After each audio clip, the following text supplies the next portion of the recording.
Well, Bit of a rush makeup job today. Selter's been on a bit of a ride, so I mean, if a little bit of aggravation or some sort of need to conquer as per her alpha status requires, then it's understandable.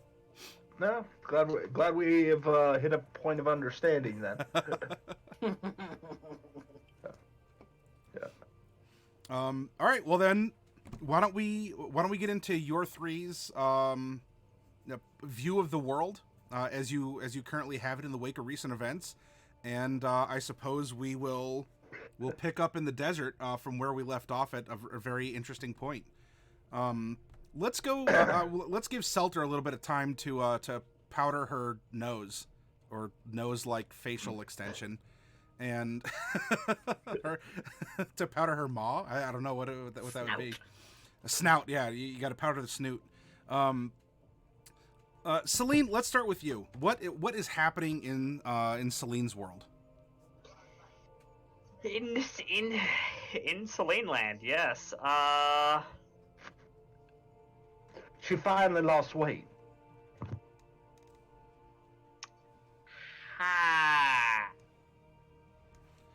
May not be the healthiest way to go about it, but yeah, I suppose you could change the weight of your character a bit. No. Well, what happened basically was, over the past little bit, we've just been trying to get our ship fixed, and we found the perfect place to do it with a giant worm, which did not go well for some of us.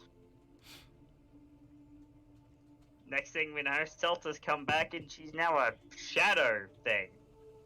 Yeah. That's yeah.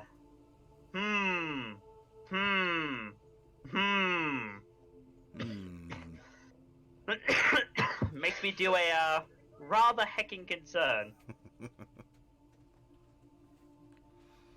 It's very much the concern of the hecking. Well, I suppose you have another interesting subject to study. Yeah. I now get to fix. See if I can't fix what's going on. Button. Monica, do you have anything to say about this? Because I don't know what to think. Mordecai? What is there to think? I mean, it's...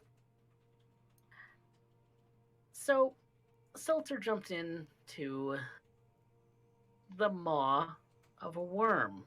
Yes. And didn't have an escape plan? Question mark? I wish I knew. I mean, she died. Yes. She melted to bits. We Yes. had to build it back together. We used her horde to bring her back. And now I am freaking scared of her. Because what is this thing? Yeah. What are It we took on? you that long to get scared of me, honey? It took you that long. Yes. Because right now, you and I could take each other in a fight. Oh my. Training session. You always want to learn how to use a shield, right, Mordecai? I did. I have lots of projects that I've been wanting to do, and I haven't had the time to do them yet. That's a hecking concern. Very heckin' concern. Is I'm not there sure how to feel about it. is there She anything just, else then you zoomed want to up add? in our face? Yes. I am. I don't know who. I don't know. That is all I have to say about Selter right now. Very well. Then, Speaking as of we Selter. take a moment to breathe, manually or otherwise, we will. Well, I guess we'll have to go over to Selter and find out what is. I don't know, Selter. What's happening? What in the heck? Well, I would have thought it was obvious. like I ended up stating earlier, I simply end up stating my demands, and the gods paid me tribute, as I am deserving of. I would have thought that this was pretty simple, even for a monkey like you. That's what I thought. Now, look, I have to end up getting stuck with these pseudo primates in one form or another, and some of them have devil's blood in them. Mm-hmm. Others have an affinity for the dead. Mm-hmm. Now, at first I thought it was a little ghoulish, but now I think I can make this look stylish. And you'll have the opportunity to not just flaunt it, but as we're going to be slipping back into the deserts of Aslandia, you can then even present yourself as where we had ended was a bit of a for you all anyway. It was a bit of a cliffhanger there with just this odd circumstance. Selter, you had changed after going through some sort of trial or spotlight, and just who's its and what's its, and you know what? I think we should just delve into it. Are you all ready? By all means. All right. And what we're going to do is we're going to go to the deserts of Aslandia, and actually we're going to end up going to daytime. So you had fought this creature, and you had set the ship down into the remains of this great sandworm, this desert crawling beast. And Mordecai, you have to work a little under pressure here as the winds are picking up, and there is another sandstorm. Hopefully, it's a sandstorm anyway, that is threatening to bear down on you all. And so, with your experimentations of this, whatever this alloy is that the Shadowheart Empire has been using to assert control over things, people, tissue, something, ghosts, undead. You were beginning to sort of batten down the hatches from what the maw was, and trying to get things, like sealed over and compartmentalized as this storm was coming to bear down on you all. And so you all do just that. Luckily, we do also have some cover from the fact that we're parked inside a massive carcass. You are correct. And which is good. From any kind of casual observer, they simply would have seen just a sand dune almost like any other. Kind of lanky, kind of flowing, as the sands just come blowing over, slowly burying the maw inside its grisly host. And from... That's fine. And there's definitely going to be a smell, but you all, from within... Whoops, that's not what I wanted to do. Anyway, so I guess, Mordecai, you're following that route. And you all are inside as the flesh is starting to cover the maw, and the corpse of this great worm is now being covered in sand. And with that, it brings darkness. It also brings kind of a peaceful silence. The only sounds that are made as the ship is being encapsulated is anything that you all make. There's the occasional creak of bone and timber. There's your own footsteps and any of the things that you say. But it's kind of cool in here. Bit of a pungent odor. And Mordecai, the work is... the work might be kind of grisly, at least at first, but at least you're understanding how to sculpt and how to mold, and especially with Celine's guidance, you're understanding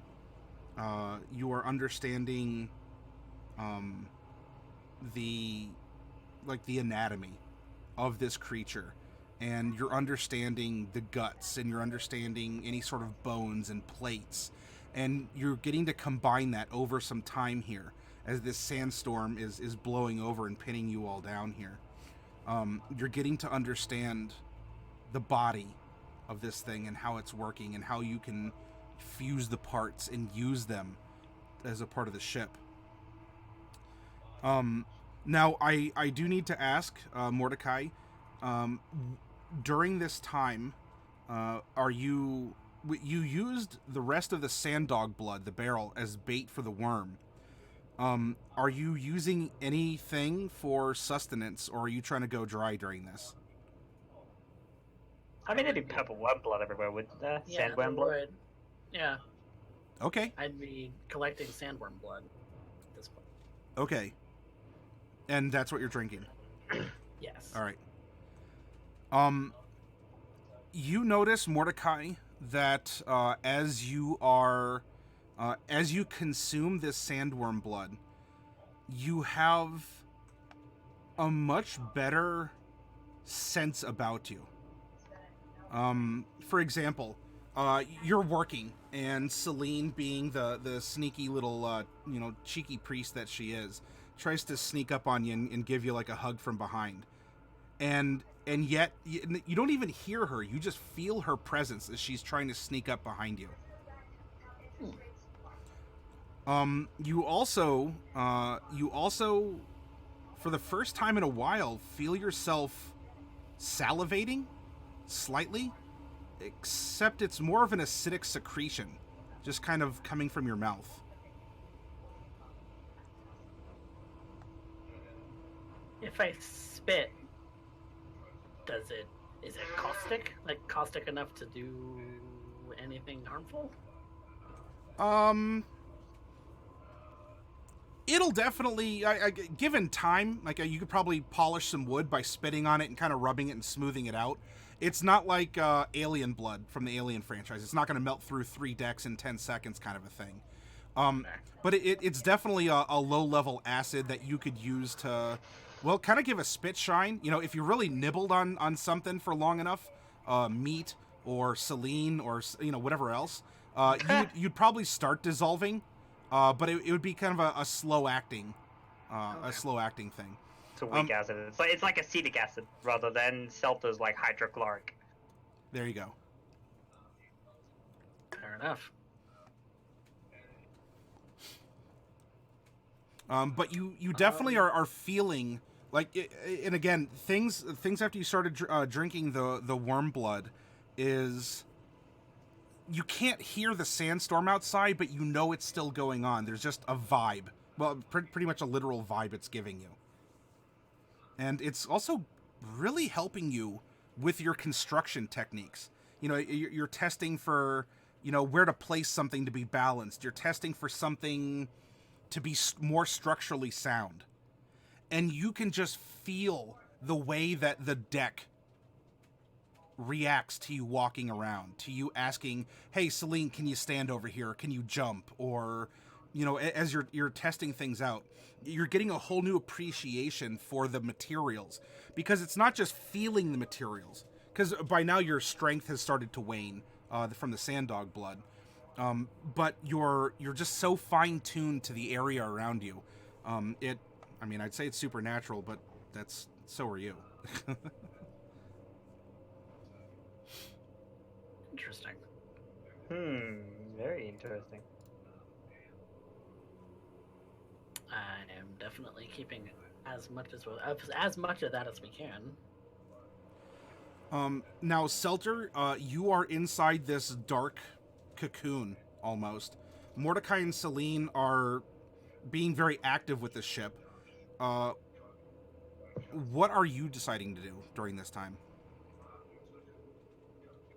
Well, getting a little bit more of an understanding of my situation, darling. Little things, first and foremost, stamp my foot on the ground. Is that still working? Yeah. Take hold of my glass, fill it with something, take a shot back, see if that actually digests, It doesn't pour through you. Yeah, well, they're fantastic. That ends up meaning them still physical to some degree. But then there's that weird thing that keeps happening every time I kind of stick my hand out into that sunlight, and it's almost like something's dripping off. I mean, I can't catch it in the cup. It's almost like watching frost fall off some ice or something like that. It's incredibly dark. Not sure what the heck to make out of that. And I'm still trying to understand this whole situation, you know. But once I kind of get a handle of it, I start to end up heading back and observe on how the repairs to my ship are doing. If everybody ended up knowing that it was this easy to hit and gain power, all you needed to do was die, everybody'd be doing it like it was going out of style. Of course, they wouldn't get my luxurious results, but, I mean, Mordecai broke the glass on that one. Arguably, humanoids have been trying to attain that power with each other for a very long time. They just keep trying and trying and trying. Yeah, see, there's their problem. It's mostly those of the warm-blooded variety. You see, also the cold-blooded variety, we should be getting it every single time, but such is life. Such is life. All right. So, a day passes. A second. The sandstorm is still going. It's some short-term downtime here, but you have a lot of work to do as you're repairing. Should anyone? Oh, go ahead. Go ahead. Nope. Should anyone observe from the outside? You know, every once in a while, as you do some construction, even through the blasting sand that's whirring through the air around. You know, it's almost as if this worm corpse just sort of pulses and heaves now and again, as, you know, beams are raised and the structure's improved, and, you know, just these thump, thump, thump, not quite like a heartbeat, but as hammers fall and construction is underway, this dead yet living-ish flesh is molded on the outside of the maw to become a part of it, even, not just as an application, but to become the maw in general. And so the sandy cocoon twitches and thrums every now and again as the sand blows by. Selter, back to you. Thank you very much. Yeah. Oh dear, what was the name? She just kind of speaks as sorry, as she ends up approaching Mordecai. Well, what was the tavern wench's name that you buried? Buried? Or whatever the performance was on the day I met you. Oh, that was for Jade. Yeah, she says hi, by the way. What? Well, to be fair, you described her as a tavern wench. When I met her, she was this worm thing with an eyeball and teeth, eating the eye. Like the thing in your neck. How would I know? Do I look like I have actually seen what the heck was in my neck, or is?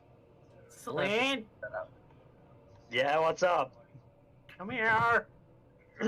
She'll come over and say, yeah, what's up, Mordecai? Silver, how about you start over? Oh, the dead bitch? She's in your neck. First of all. Wait, what? The dead. Yeah, you heard me. What you gonna do about it? The dead? What do you mean the dead bitch? Jade. Jade? Jade is in our neck. Well, according to Mordecai, you see, corpse meat over there ended up insinuating that what I saw and what I know to be the emerald, whatever her name is, was actually a worm squirming around. We had a fantastic little chat. I stepped on her. Wait. Okay. Is the thing gone from your neck? Don't know. I'm currently figuring out what pieces are still there, you know, going through the operations and what have you. But thus far, everything feels better than fine. She kind of like sticks her hand into an obvious bit of moonlight as shadow starts to just kind of drip off of it in the light. That's not normal. Ha! Oh, that's not normal! Yes, Mordecai! Yes, it's not normal! Everything Thank you. about Corpse everything Meat is here currently not talking normal. about him normal. That's It's funny. like, Mordecai, you're a vampire. I'm missing half my face and an arm's worth of flesh. I at least look You whole. won't miss it.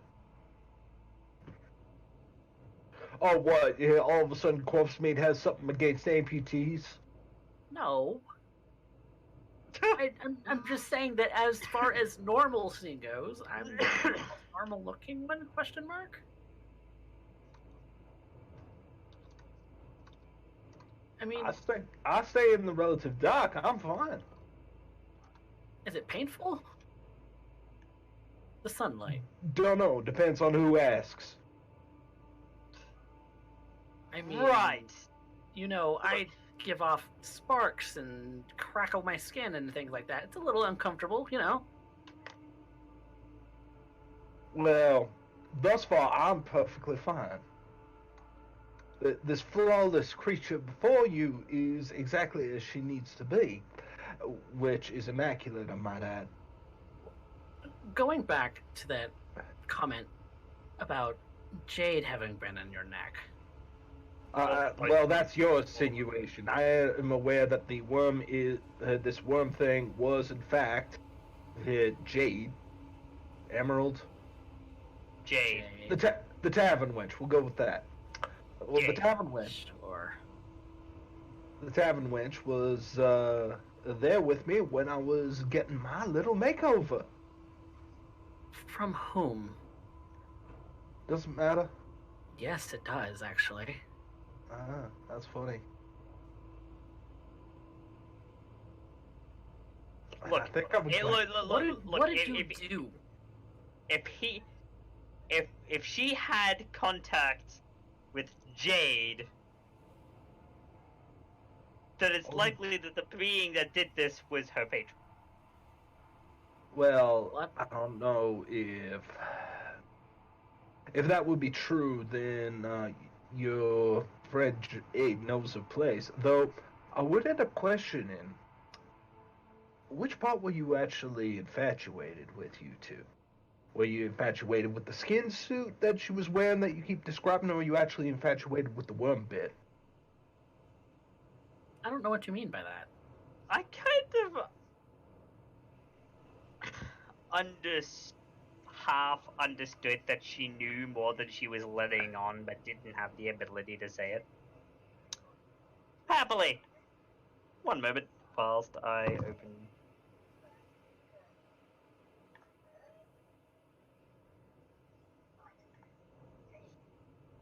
Oof.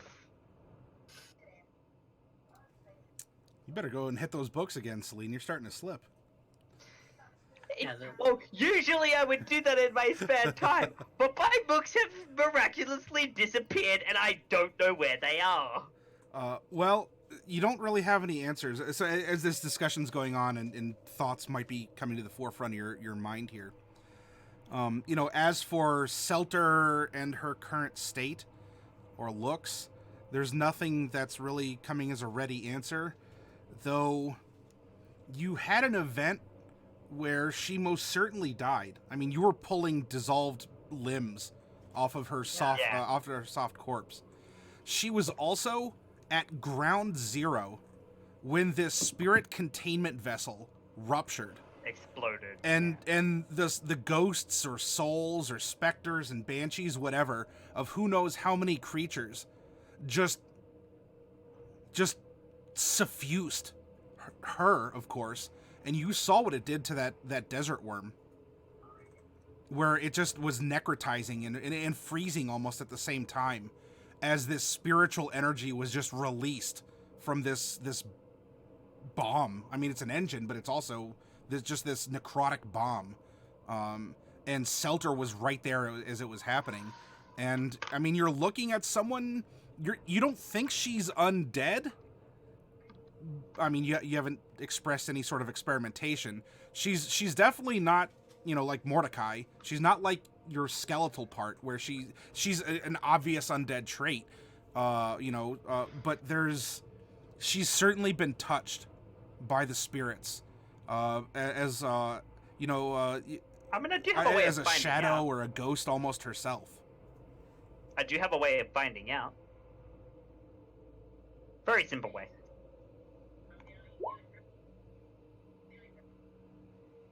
You definitely detect evil. Evil all the way. That's what you detect. Then you realize you're looking into a mirror.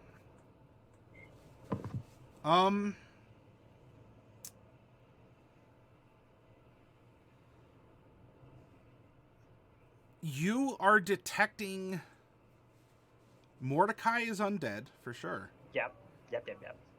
You yourself, you're not undead. And similar, neither is Selter. She So we might... still have the aberrations in our necks. And we do have the Should be able to You aberration. do have Yeah. that, yeah. All three of you do. And Okay. you are also picking up that the ship itself is glowing as an aberration. Oh, I mean, we're kind of suffusing flesh to metal. So if that wasn't the case, then I would be a little concerned. I don't think I like that. Also, you are still picking up that the area that you turned into your room is still consecrated, Celine.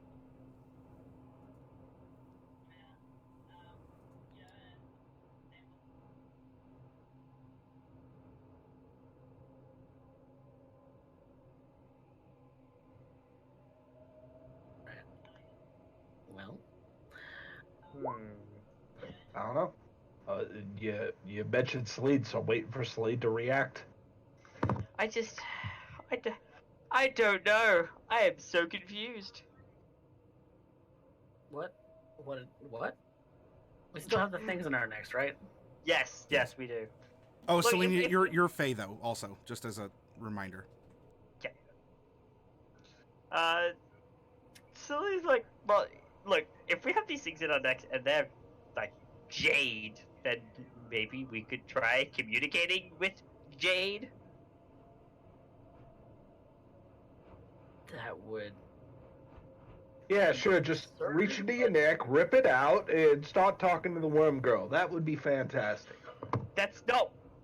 I say communicate. Don't have to rip it out of my neck to do that.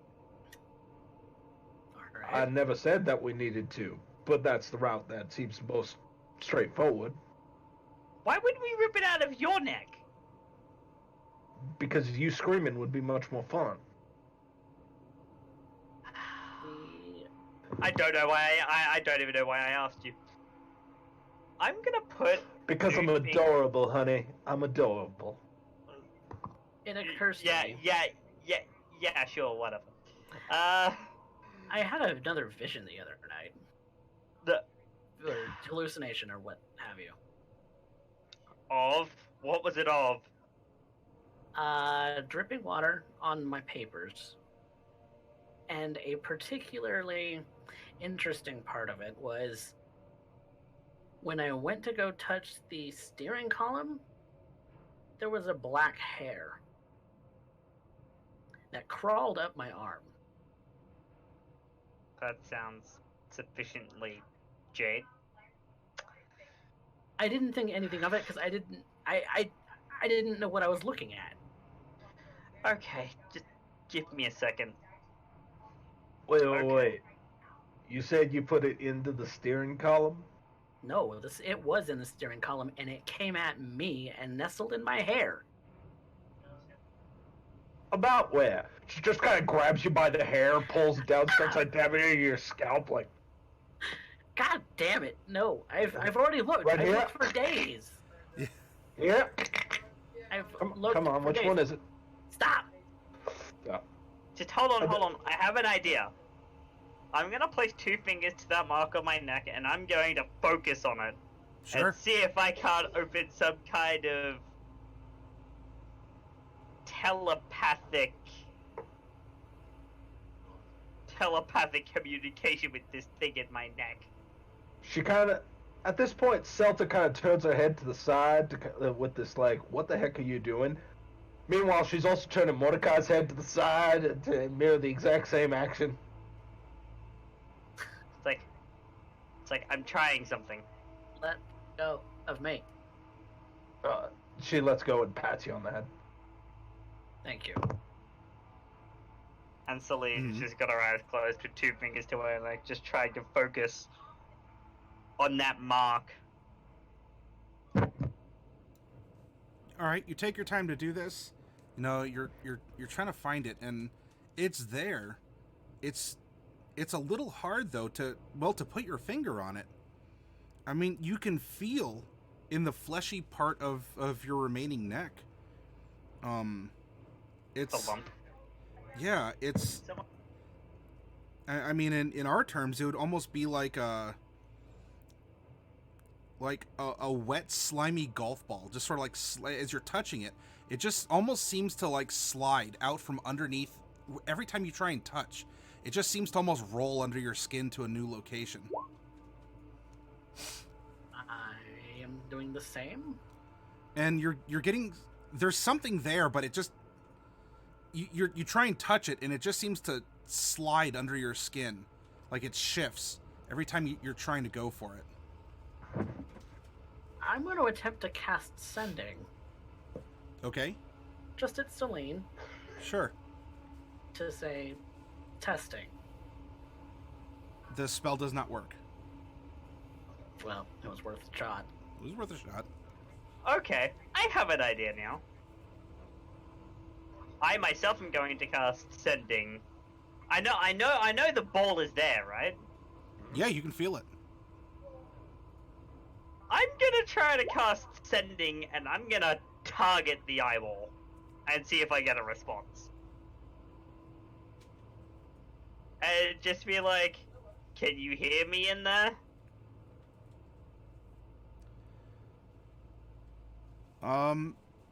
There's no vocal, like psychic, even like in intelligible words. There's no response, though you swear you just feel like a little, like a swish or something in your neck. It's like a little tail just sort of wiggled real quick. Well, that just... Okay. So I cast the spell targeting the eyeball, and the eyeball responded. What? What does that mean? It means that this thing has some kind of sentient. I want it out of my neck. Oh, but you two have never been closer. That's not how it worked. I want it out of my neck. I'm just putting it out there right now. Look, just because you wanted to get inside her, she flipped the tables on you, doesn't mean you gotta be all, upset about it. Not my relationship with Jade, Selter. I don't have the tools to do that currently. What do you need? Well, I mean, you do. If you had to, you could use... I mean, there's carpenter's tools that are available. There's saws, there's hammers. Sounds clunky and gross. No. Well, I don't have the surgeon's tools required to do it right now. You'll have to wait until we reach town. Fine. For starters, though, we've had this thing in our neck for a little while now, and we have no idea what it is. Nope. Maybe we should find out what it is. You said it was an aberration last time you detected stuff. yeah, Oh, so now and who? start saying what? It is a who. Yes, it is a who now. Oh, now you've decreed it. Now you have given it personhood. I'm gonna cast Sending again. And I'm gonna target the eyeball again, and I'm going to ask, who are you? And how did you get there? You just... something moving under your flesh is all you get. Very subtle.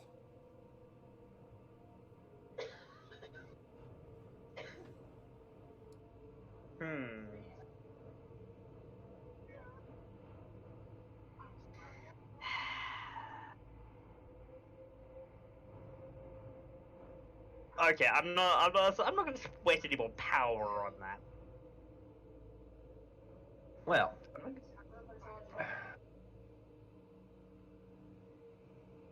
given the fact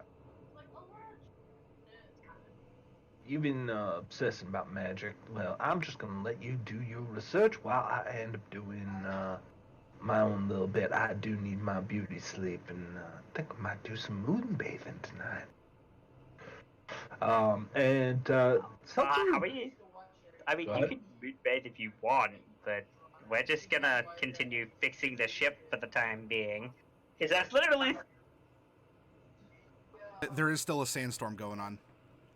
Oh, Yeah, there is still a sandstorm. Yeah.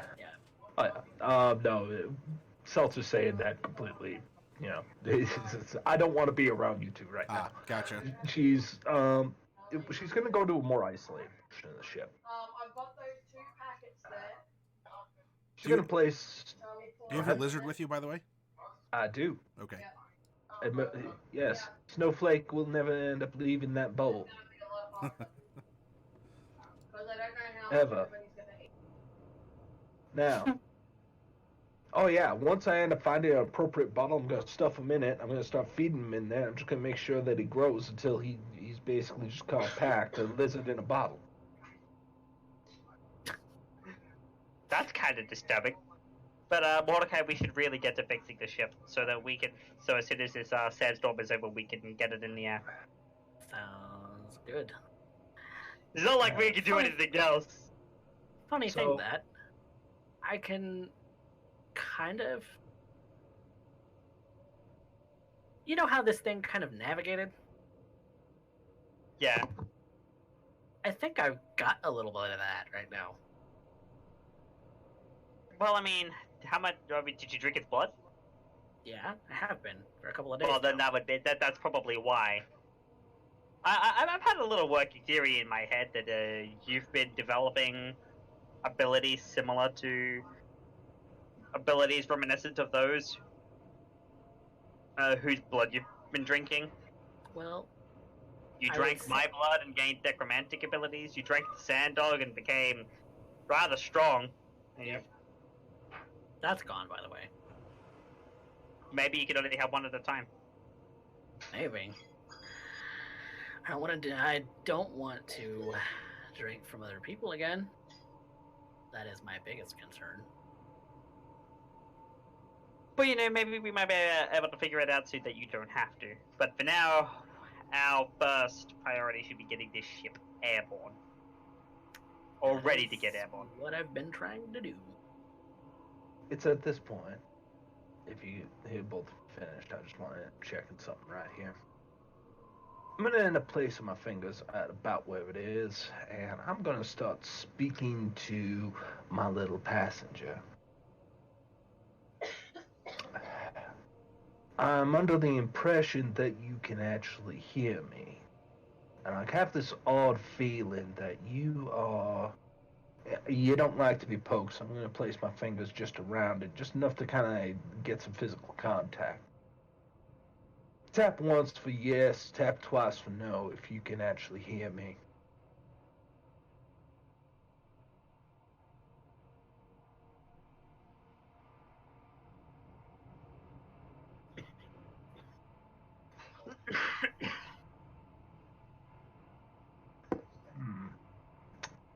Go higher if you can hear me. We need a way to communicate yes and no and keep Matt, it you're muted. simple. Matty, you're muted, by the way. Oops. Oh, Maddie's muted. Sorry about that. But I'm muted. What? No, it was me.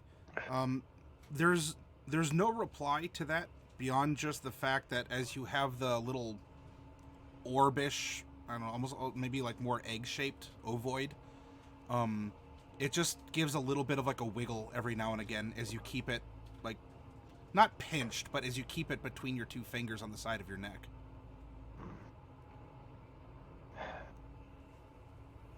Well, if you have any ideas on how to more clearly communicate, that's fantastic. Otherwise, I'm really not opposed to committing an act that's going to be excruciating potentially for both of us. And quite frankly, the last time kind of left us both in the dust for quite a while. And given the fact that you're still with me even after my little acid bath, that implies to me you're either tough as nails or you're kind of attached to me in more ways than the physical. Either way, we need to come up with a way to communicate, and I'm pretty sure you would like this to end up being fairly quick. So help a girl out here. No reply, other than what I've stated.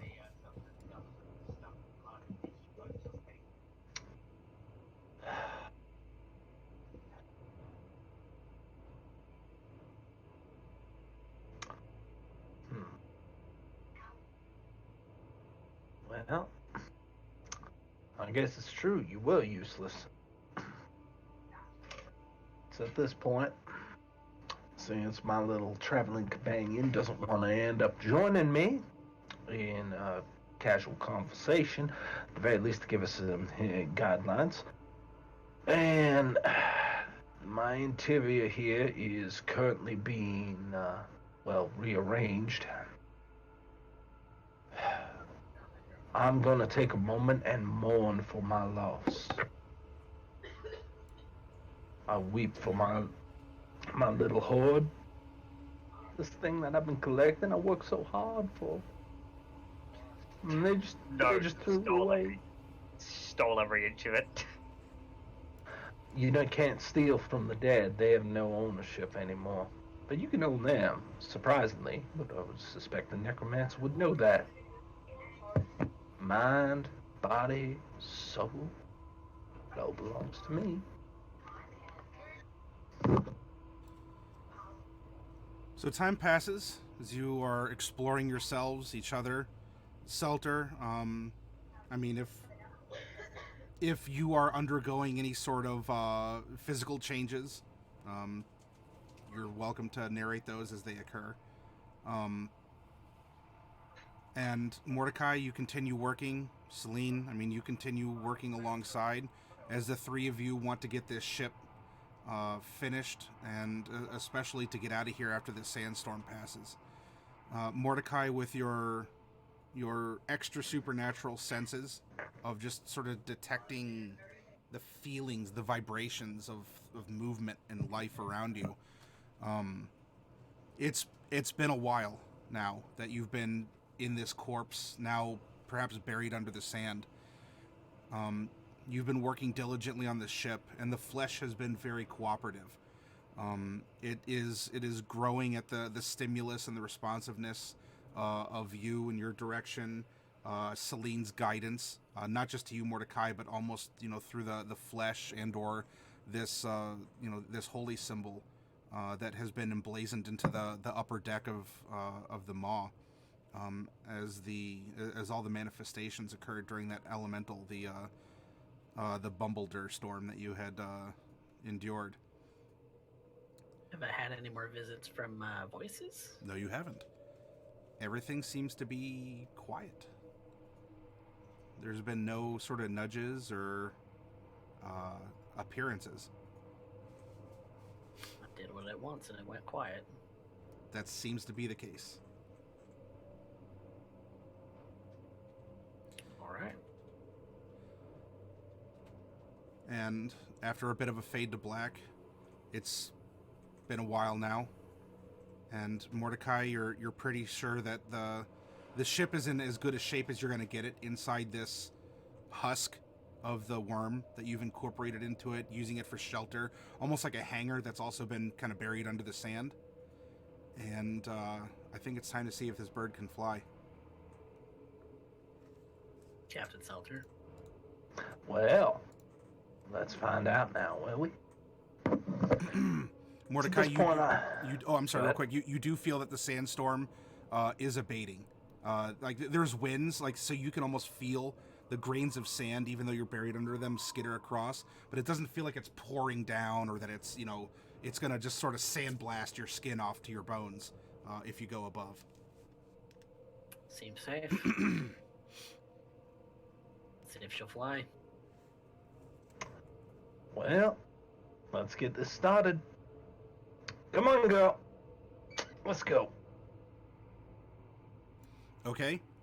Captain Selter, you're going to go to your command deck, and it's time to assert your will over the ship once more. Your engineer Mordecai here is, is giving you the green light, so to speak. You get behind, and it feels different. Just even in this dormant state, you go and you grip the handles, and it feels like a different beast, and it's not coming to life readily as you you get behind there, and maybe this is even you trying to get used to it, or it getting used to you. Come on, girl. Yeah. Yes, you will, but it's likely to reassert your very large biological component to it. Try again, or try something different. I'll give us some blessings if we just. Well, it's at this point. I tried to persuade. I think I'm going to be a little bit rougher on the controls. There's a biological component. Well, bones and joints only like to be wrenched so far before eventually they gotta give. Okay. Whoa. If you want to roll that d4. Yeah. 28. 25.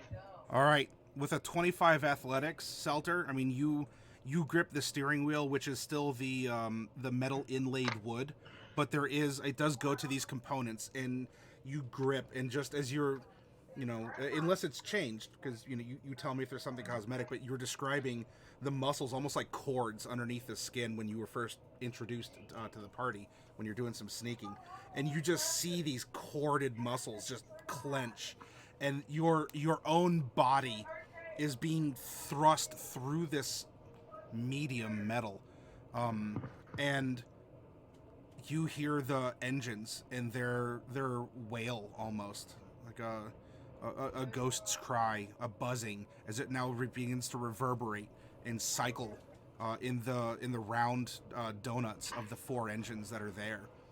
And Mordecai, this is a little disorienting for you, because now you're getting the thrumming and the humming of the engines. The carcass of the sandworm is vibrating in all the sand, so it's almost like, there's no mechanical harm, but you're staggered a bit. It's deafening, because you're not just hearing with your ears, you're hearing through your skin and and everything. But Selter, this thing just starts as it almost builds now to a throaty, like a throat singing from all 4 engines as they're cycled, and the sand, like some sand comes down through the gaps in the desiccated corpse of your hangar. What are you gonna do? We're gonna make this thing fly, and I'm gonna get attacked. And now she's off. Cat butt.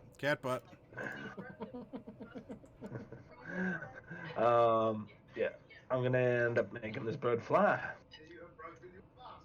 Come on, baby. Come on. That 25 athletics, you're pouring yourself, your will, but especially through your physicality, and the whole place is just vibrating. Sand is starting to pour down. You're hearing creaks and cracks, but not as the maw once was, in the sense that it was the timbers that were creaking and cracking, where every little like vibration would just send you like, oh, we're gonna plunge from the sky. And rising now, as an outside observer would see a big sand dune starting to shake and shift and pulse as the engines are trying to sync up, as Selter from beneath the sands in this husk of this desert worm pulses and breaks, and parts collapse, and some sand is falling down. Bursting from this, like, just an erupted cyst in the desert, exploding from the corpse of this sandworm. That's the old picture of them all. And hey, there it is.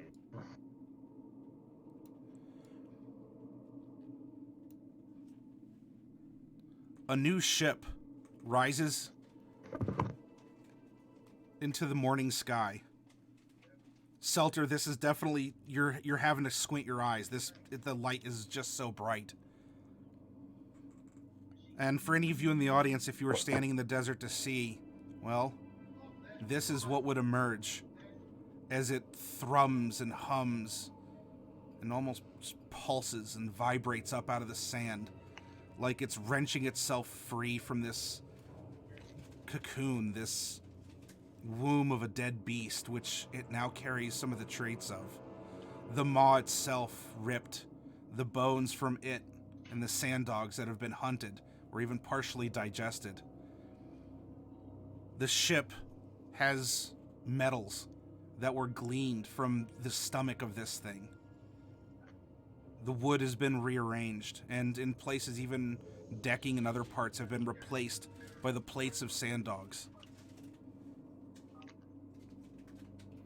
And this kind of biological hulk begins to stretch its wings in the skies over a morning Aslandia desert. That'll do. Yeah, Ma, that'll do. They may know which way we're pointing. I'm having a hard time getting my bearings here. I'll pull out the arrow. The one that always points northeast.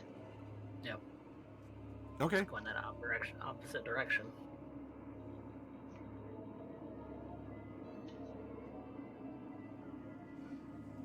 And you begin your travels?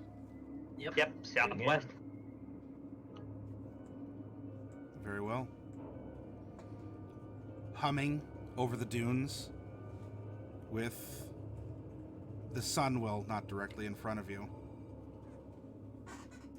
This new creation trundles through the air. Sand pouring almost like saliva from the repurposed jaw of the worm. The polished bits of the sand dog, not quite metal, but biologically close enough.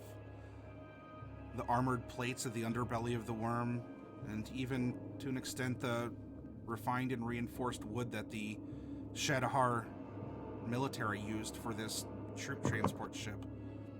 All of it has fused together into what you see.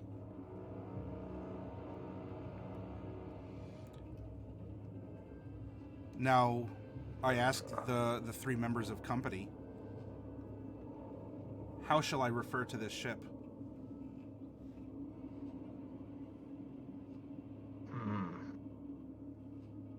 And if you don't have a name yet, that's fine. I can just call it the ship for now. I think I'm gonna leave this one to lethality. We had two names bouncing, but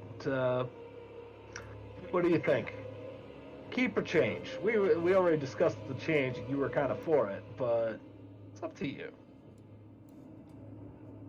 I'm thinking the change. Then the mall was the bones of this thing. And now I think it's very clear, especially given what we have gone through to get said ship. I think we shall refer to it from this point on as the Repentless.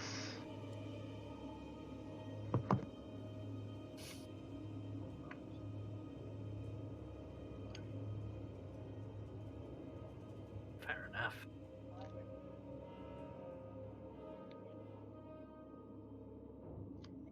The Repentless. The Repentless rises at the command of Captain Selter. Although, Selter, you'll certainly have to do something about this sun. It's just... on your eyes, it just burns. Like, probably almost like smoke or a mist is forming, just and it's kind of like blowing just past your There's a whole bunch of like Yeah. black. Like I said, it almost oozes shadow, except now it's more trying, like it's almost like a cloak or shawl or something. She just seems to be awash in the stuff at this point, and she's struggling to end up keeping it. And she's. I go over to Sumter. Are you all right? I'll be fine. Take the wheel. Take the wheel. Okay. And with that, she rushes in up the deck into the more shaded portion, this canopy, and just stays in there. And as soon as she steps into it, that oozing bit of shadow just kind of re-solidifies back into, well, the form that you see. Except now the scales are much more dark. They don't glisten like they used to. Instead, everything seems to be. When she ends up turning back to you, you swear for just the briefest of seconds, you can end up seeing almost as though her eyes and her mouth kind of glow this sickly green, as everything just kind of recombobulates. It takes a moment before she kind of reverts to something that's close to what she was, but What's going on with you? absolutely nothing. You look like you almost melted. None of your concern. Yeah, Mordecai, just fly the ship straight and we will be doing fantastic. I will be enjoying myself here in the shade and basking in the glory that is me. That feels good. She tries to play it off like absolutely nothing's going on. In 2020. Meanwhile, internally, Will be she's 2020. in a bit of a dichotomy here. I want to do an insight check. Okay. Well, given what she's trying to do, I don't think deception would be a hard, well, there we go. She seems to be basking in the glory of her. All right.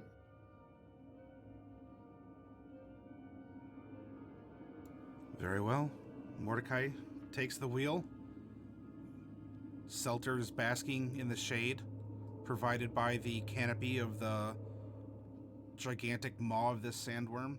And Celine, what are you doing during this? I am just going to keep an eye on everything, make sure that we don't fall out of the air.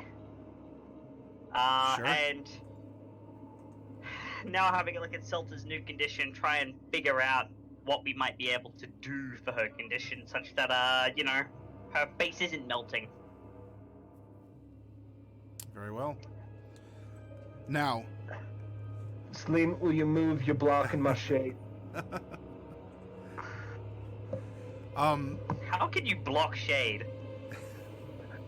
Doesn't need to make sense. I'm telling you to move because you're blocking my shade. You just have to acknowledge that and move along. Celine, you could always throw some shade. It's like, I'm thinking about it. Yeah, you can't block shade. You're gonna take some time to experiment, up, down, all around. Mordecai, you're gonna get used to the controls.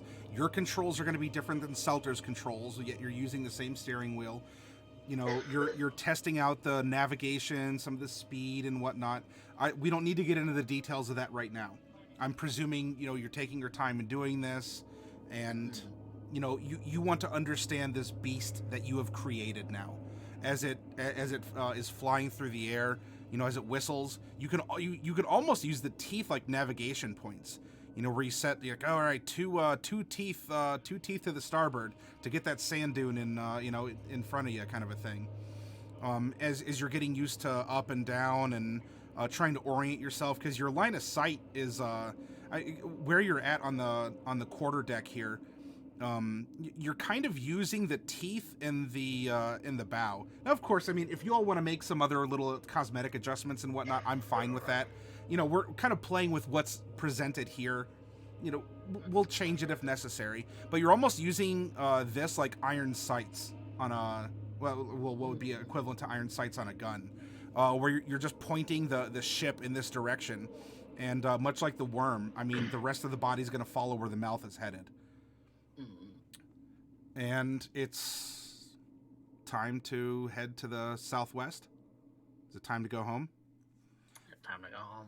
About time. Now, during this journey, are you seeking encounters with wildlife or people?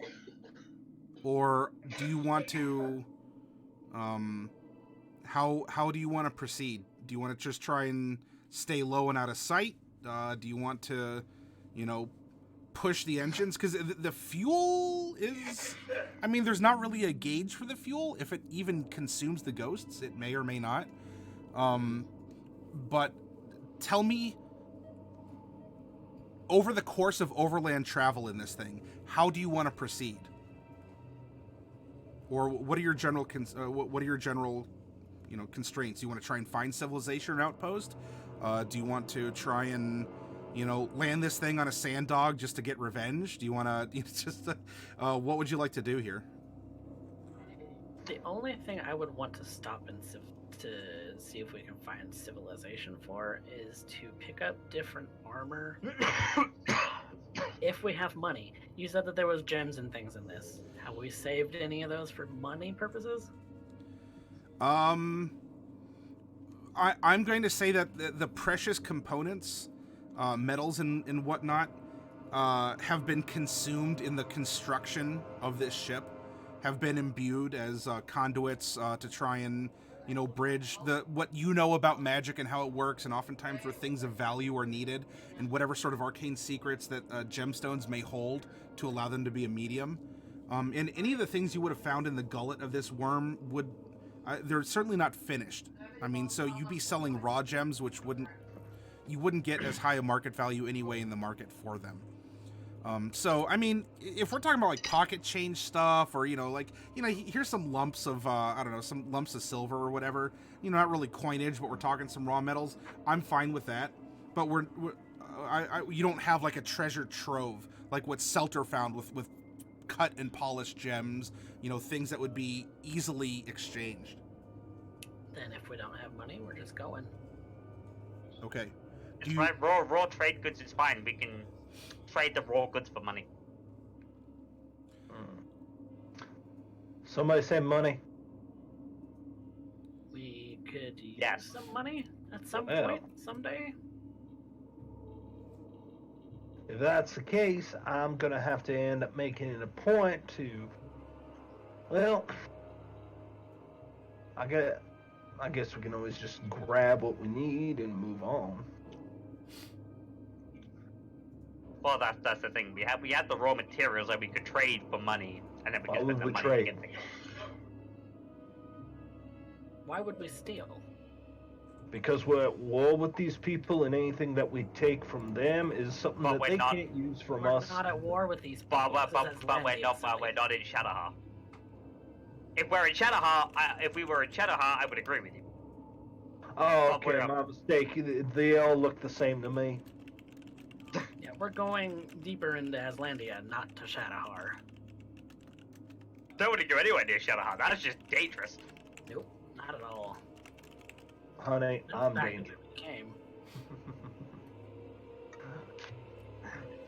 Yes, but imagine they probably have fleets of these things, and their ones are probably equipped with weapons.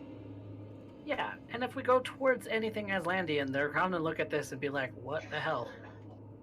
Well, to be fair, I think anybody who looks at this, you, me, the Queen of the Damned over we're there. a pretty motley crew.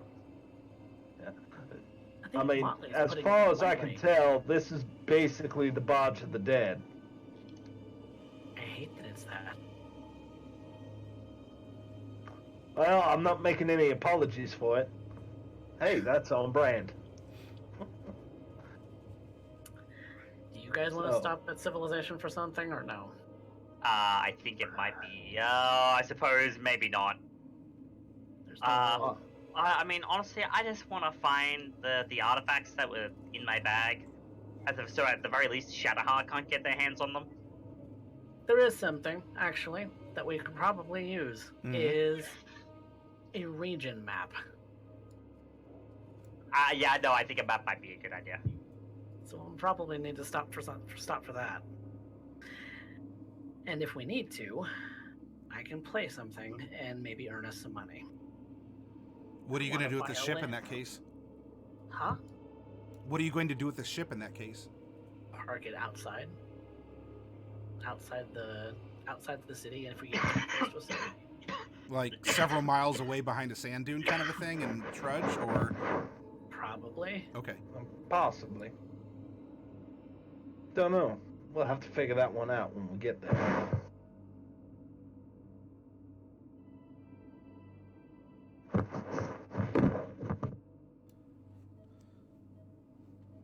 Okay. That's the plan. Stop for a map and then make sure that we're on the right course to get to Mazomaska. Going slow and steady, unless you tell me otherwise that you're going to try and push the engines. Otherwise, they have a nice, comfortable pace to them. You buzz over the dunes of the desert. I'm going to be narrating an extended amount of time here, understanding what you're seeking. Yep. You are not trying to purposely show off the ship. I mean, people might spot it, but you're not landing it right outside the city and like sauntering out of it, like, take me to your No, leader. because that seems like an aggressive nature. No, I'm very much against this approach. I will be very vocal in that regard.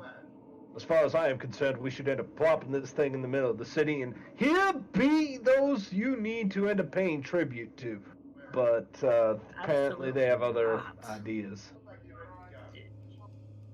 Yeah, need to be Sultan, drawing as attention to grand and majestic of an idea as that sounds, we'll get surrounded by guards basically immediately. And Oh, what are they force going or to kill? kill us? Like, that has worked so well thus far. You are cocky right now. You are not above death. No. I think it's pretty clear. You and I both have made death our bitch. I can still excuse you. disintegrate. Excuse you. You heard me, Muffin Top. That's rather presumptuous to say to a lady of weak Sultan, even for you. I'm feeling really good about myself right now. I like my chances. Fair enough. All right. Well, okay, go ahead. You are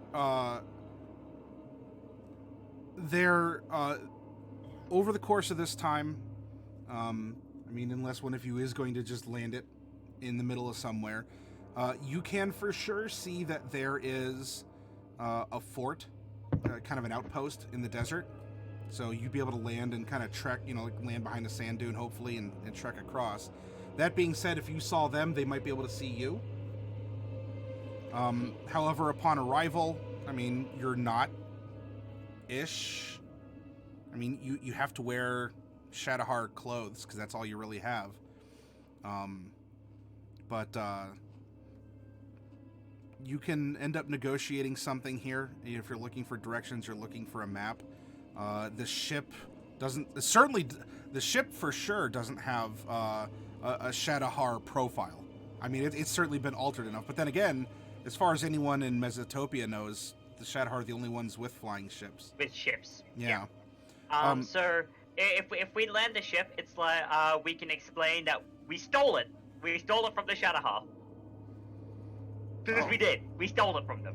The We Islandian commandeered it military because would they be tried to take interested us in prisoner. coming out to see this, then. And hey, maybe we might be able to get some military assistance.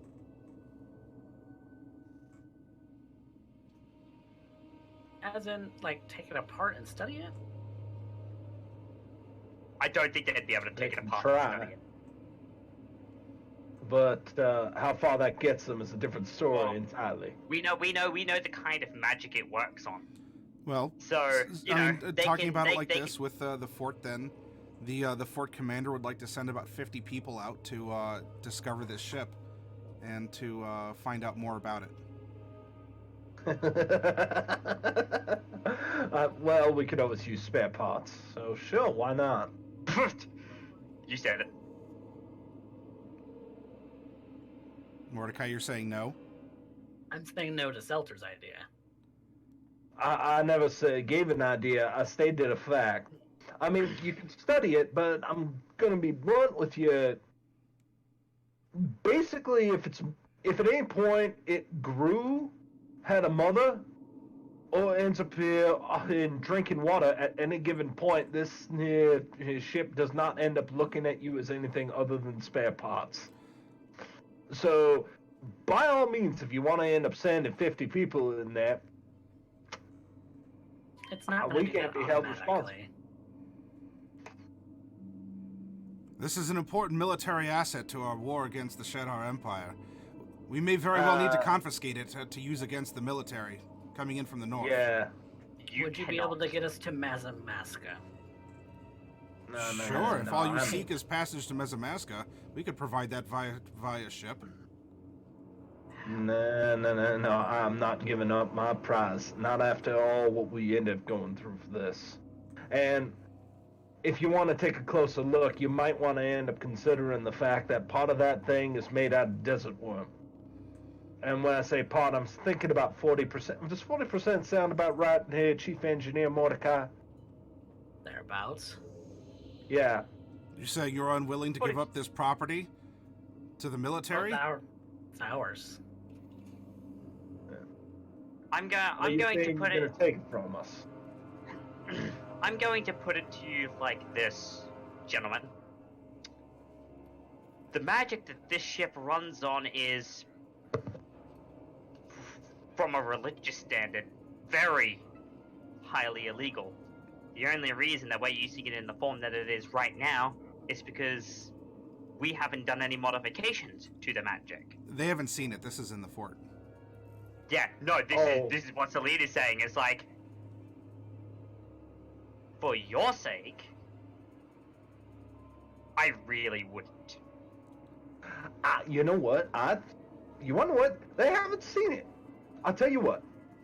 We will agree for you to send 5 of your best engineers to come and figure this one out. And we will supervise. I will be sending 50 men to commandeer this ship. I'm not gonna. That doesn't work for me. You say commandeer like you're saying commandeer like you intend to overpower us to take it. Of course. From what this Celine was saying, this is a very important strategic asset to the military.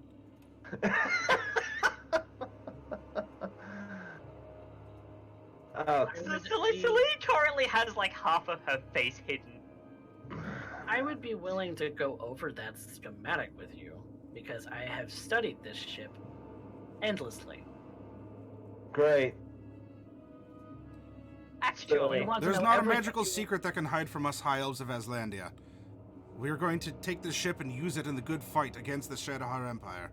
Oh, get off your high horse. High Elves of Aslandia. I'm sorry. To me? I'm sorry, but You have come to a fort, bragging to have brought an airship of the enemy. Of course, we're going to have to confiscate this. This is an important military asset now. And here I thought we could be amicable. Well, let's just direct you to this ship, and you can then go ahead and have some fun. Oh, I'm gonna love this. Come on now. All we wanted was directions. Yep, and we're about to get them. Yes. Arrest those people. And you start seeing that there are military folk who are starting to close in around you. What? So Celine is like, fine. If that's how it has to be, that's how it has to be. She's Jack, move to arm. Okay. And I'm gonna be casting me some spirit Guardians. Okay. Are we wanting to attack these people? Specifying Mordecai and Salter as to not be affected. So I'm summoning the angels of death. Why? Empire Why spies! are we doing this? Why are we doing this? Like- Why are we doing this? And Let's run. there are people on the Like- walls that are starting to pull crossbows now. It's like, Okay. Fetch the mages! Congratulations. Congratulations. We now have reimbursement on troops. That would be fantastic. Thank you very much. And we will be heading this way. And Seltzer just starts to walk. exit Towards the ship? stage right. Exits. Yep. There's not walking out of here. Well, we can try and boy. get I'm grabbing away, but Celine that's and gonna I'm end dimension dooring. Excuse me. Hold on. Don't grab me. Dimension door yourself, and I'll dimension door Celtic because I also have dimension door. Do you? Yes. Oh man. Okay. Actually, wait. No, I don't have dimension door. No, you don't. Wait. Do I have dimension? No, I don't have dimension door. How is Celtic gonna get out of here then? I don't know. Celtic's gonna need some protection.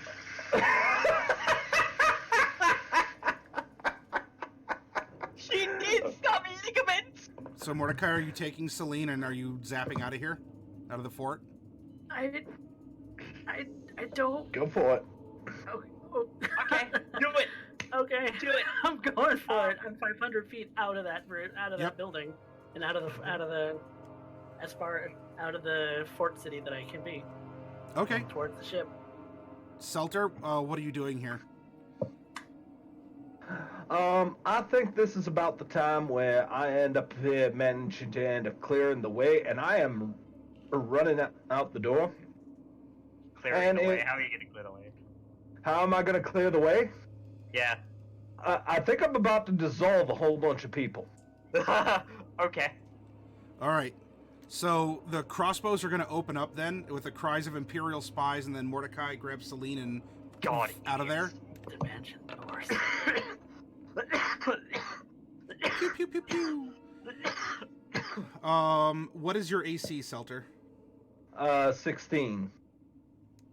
Jeez, I mean, apparently that's there's a two fort hits. full of stormtroopers.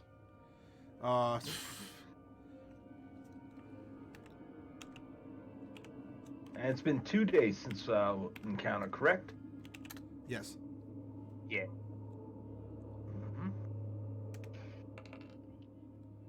Mm-hmm. All right. 10 bolts fly as you start, as you are doing what you're doing here. Mordecai and Celine are out of here. You take 20 points of piercing damage as 2 bolts find their home within your flesh. Now, to be clear, we're in the fort, right? We're not in an enclosed space.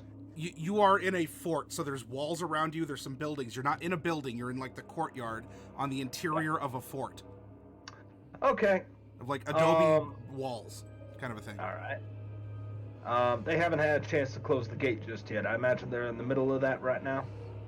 Well, I mean, you've already walked in, and this is a military base. They're not just keeping the doors open. It's not like a trading post per se, but it could be shelter. Like they opened up for you. How high are the walls? I think 20 feet. Is this particularly rigid, like everything's stone walls, or is this kind of just a put together fort out of whatever trees they can find? No, this is rigid. This is out of stone and cement, or like adobe and whatever they could find in the desert here. All right. Well then, it's at this point, given the shacks and all that kind of stuff.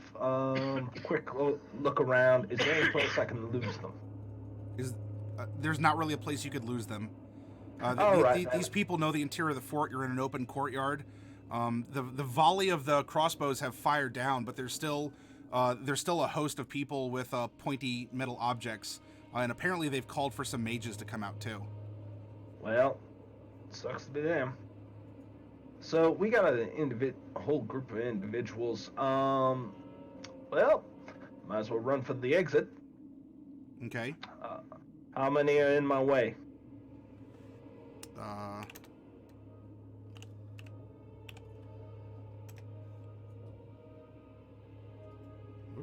Did that not go through? Oh, there we go. There's one in my way. Apparently I rolled... Oh, hang on. You roll a d24. Yeah, there we go. Out of 24, there's only... Out of 24, there's only one. I'm like, how did I get a 1 on 2d4? What is happening, roll 20? All right, so there are 8 people, and we'll say that 4 with swords are on the ground level, and 4 with crossbows are above on the 20-foot, like the ledge of the wall. Alright. Well, if that's the case, then I will end up taking my... I'll take my primary action.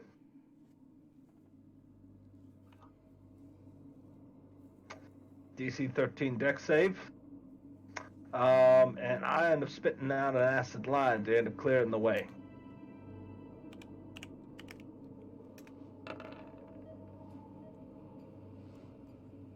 God. Okay. Most of them are going to dodge out of the way, well, as much as they can in the one. Although, Selter, when you go to do your reflexive spit, you realize that it's not what you thought it would be. It's kind of like an acid, but it's different. Something has changed. One of the soldiers, though, still reels as like I mean, is it acid? The flesh is kind of withering and bubbling. Hey, Well- hey, Mordecai. It's time to show Selter that thing that we installed. You know, the thing. What thing? For opening Anything the else, main Selter? doors. That was just an action. I'm gonna end up using them. Since I got a few of these, I might as well huck one. So I'm gonna hurl a dagger at anyone who is basically just trying to clear a line right for the door. Okay.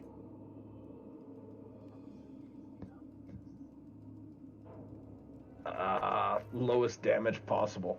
Ouch. Okay. So Um, hopefully that finishes off one of them. So not necessarily. You huck a dagger at the one that you squarely hit with your breath weapon, whatever it is. And you know he takes the hit, but he's still standing because these aren't town guard. These are soldiers. Soldiers. And, It's okay. They will be surviving what happens next. And so,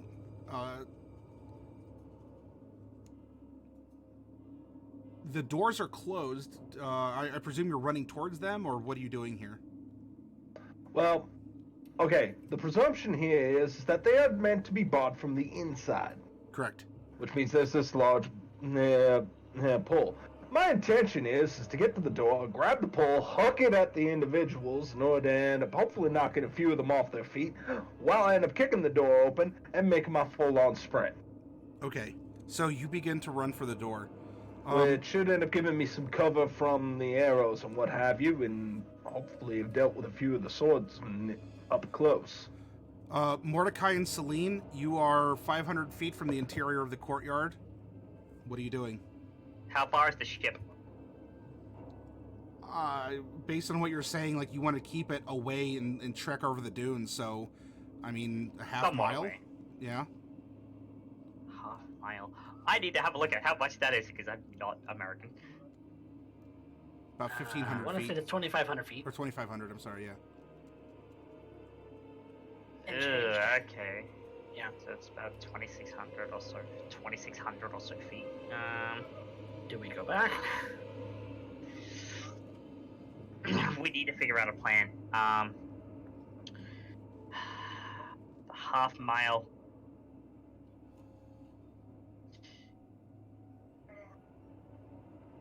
It's your 6 We seconds. just kind of ditched her. Yeah. I don't know about you, but I think I'm gonna go back. We can't go back. Why not? We need, because they will, you know, they have no intent on playing nice. There was at least 50. If they could spare 50 to go out and try and confiscate your If it- airship, then there's obviously more to stay behind in the base to man it. We need to get the airship because they're also going to be gunning for. So we need to get to the airship first. We need to get it airborne, and then we need to show these people that it's wrong to take other people's stuff. Why did? Sure. Okay. How many more dimension doors do you have? One. Then I'm tapped. You know what? Do it. Towards the ship. Towards the ship. Towards the ship. That's a dimension door. Okay. So we are now 1,000 feet Closer to it. Yep. closer to it. So thereabout, now maybe. it's just 1,600 feet. Thereabouts. Yep. So if we're dashing If we're dashing, that's 60 feet per round. 60 feet. Yeah, so it's going to be a while. All right, let's see what I can do. It's 600 feet in a minute. Oh no, if we're dashing, we can get there in about 3 minutes. Because it's 60 feet in 6 seconds.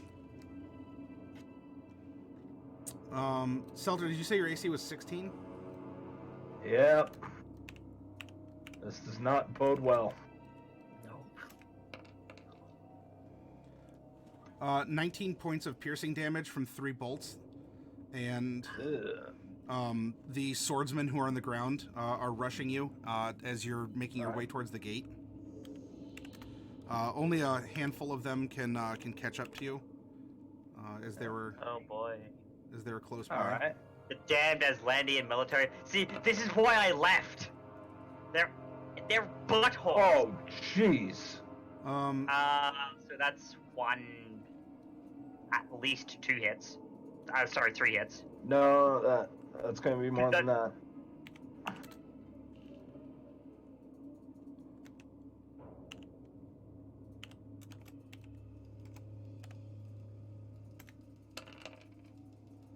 $19 piercing damage as short that's pretty swords are like some of them are swinging and maybe they're caught up in this Oh wait, did you go down? like in the smoky trail that you're leaving behind. Are you down? Oh no. Okay. Oh no. That's okay. That's what I figured. All right. It's okay. I can. Don't worry about it. Damn it! It's gonna take us 3. You don't know. You don't know. You don't care.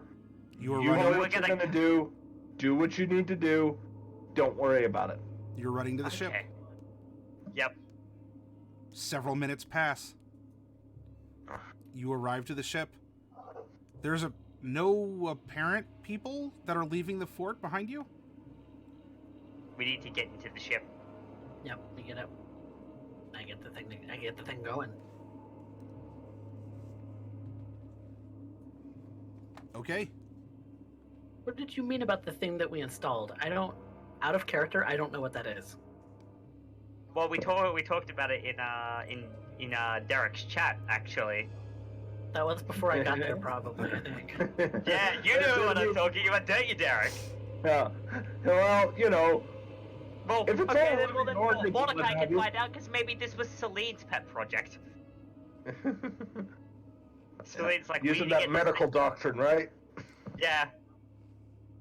It's like, okay, we need to get this airborne like immediately. You do. Yep. And fly it towards the fort. Yep, and we're gonna fly it towards the fort. Okay.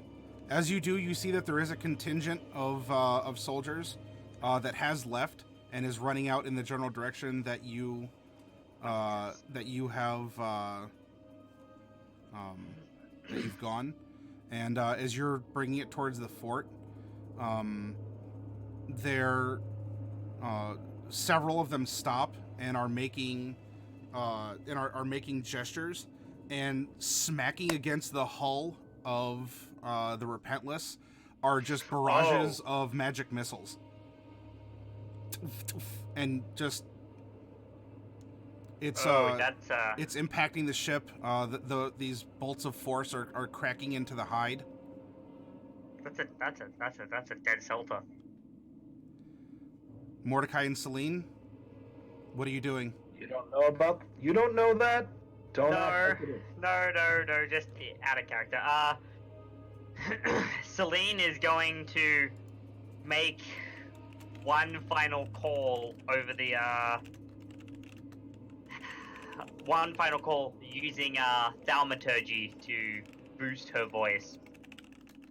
Because I do have that spell. Okay. And what are you saying? And the basics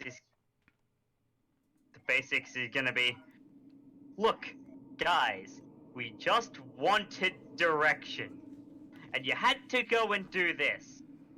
So this is going to be your final warning. You can either give us the directions we want, and we'll let you live, or you're going to die.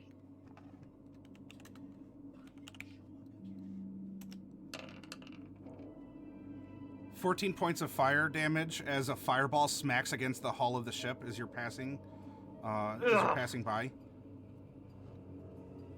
Oh, that's not kind. It's like, fine. About Okay. how much do I think that the, like, There's how many times there's do no I way that think this could have been tested so far. I would There's probably know how much it takes. there's no obvious damage so far. So, you know what? Well, they made their decision. I'm going to grab the lever next to the wheel. Mm-hmm. I'm going to pull it, and we're going to begin our acid bombing run. Okay.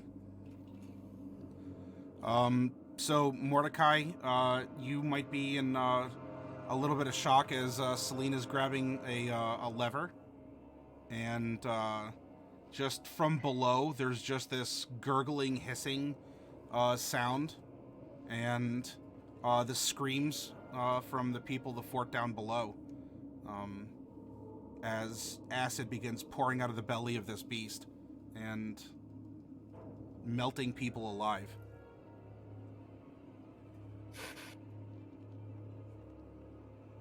It doesn't break my alignment because, well, they attacked me first. It's self-defense. We just wanted directions, and they decided to attack us, and so now they're melting. Mordecai? I hate this. I hate everything about this. Yeah, well, this is what they did.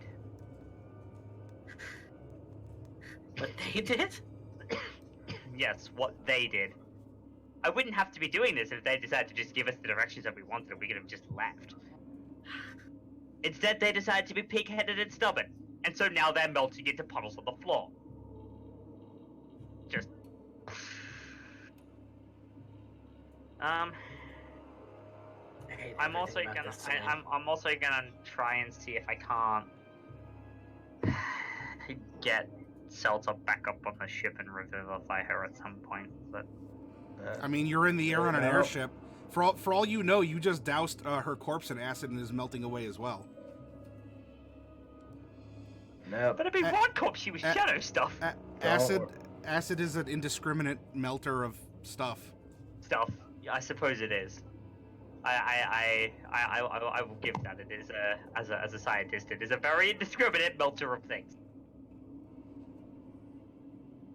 I don't.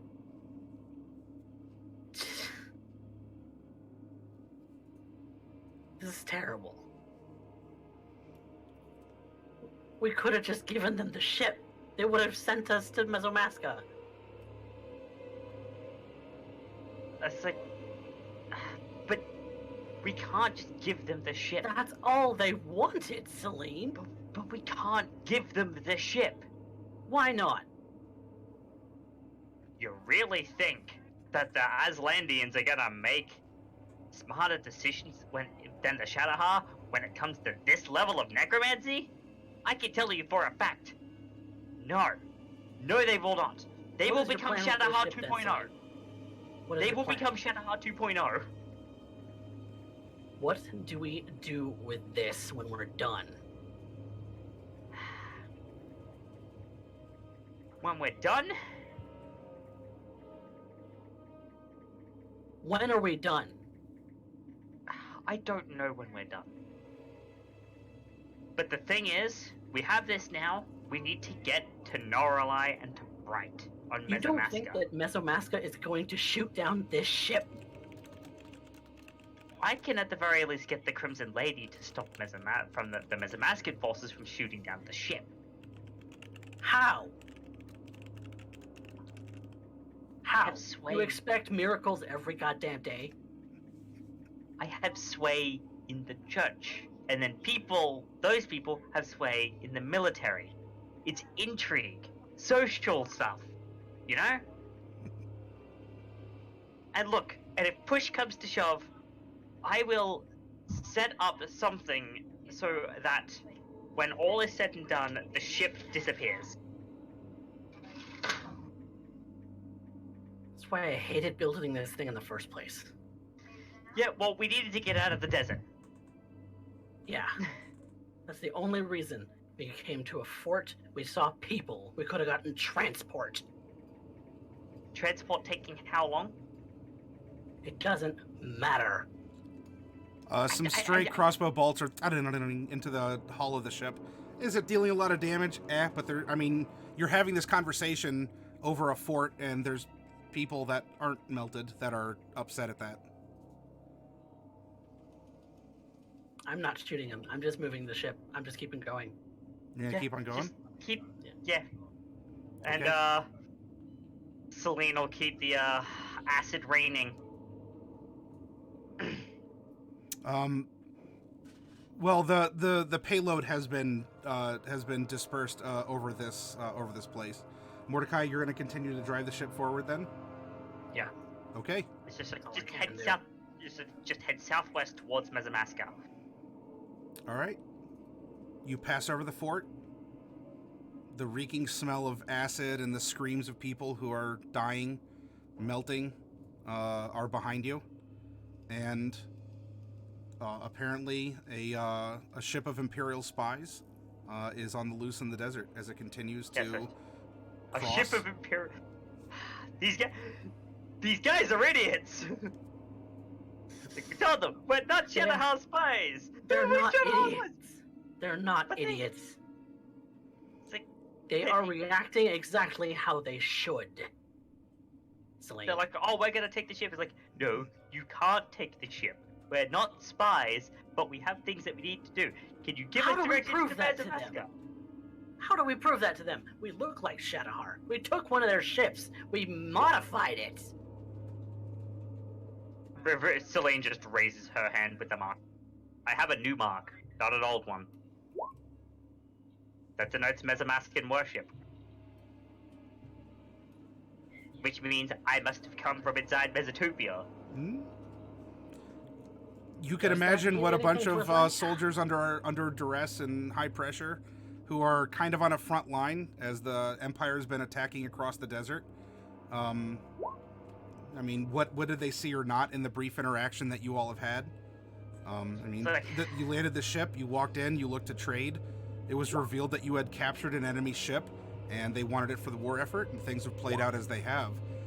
Now, have they noticed the subtleties and have taken time to consider the intricacies of little details on your characters? Probably not, especially given the reaction here and how things had escalated. And so now, with Selter behind in the fort, alive or dead, it's unknown, but the ship continues to carry on over the desert. Okay, we need to avoid any amount of people that we possibly can. We need to continue sailing southwest. We need to gather up with Bright and Norallie, and we need to make a plan. Because right now, those are probably the only two people who could help us. If you think that the Aslandians would be able to help, no, they would not. What makes you so sure? Really?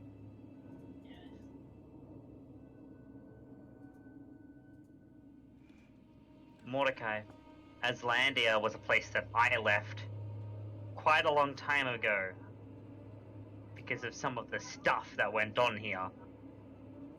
I know nothing about that, so you're gonna have to be a little less vague than that. How do I put it?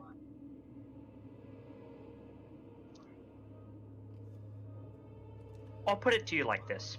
Aslandia is looking for an excuse. For? For war. with Shadowheart. When they have shit like this, when they have troops that can control the undead, don't you think that the region needs more advantage? They do need more advantage. But this isn't it. Research. I know this stuff. Yeah, but that's the thing. This isn't it. This isn't it. We don't need another nation trying to take the powers of necromancy for their own. While you're having this conversation, and that's fine, I want to ask, is your plan to continue pressing towards Mesomasca? Yeah. Do you want to stop at any other places along the way in Aslandia? I don't think there was it. I don't think there's really anywhere that we could stop without getting attacked by the military at this point. Unknown? We'd They have presumably... to I mean, look- they had mages. Could they have communication networks? Probably. Yeah.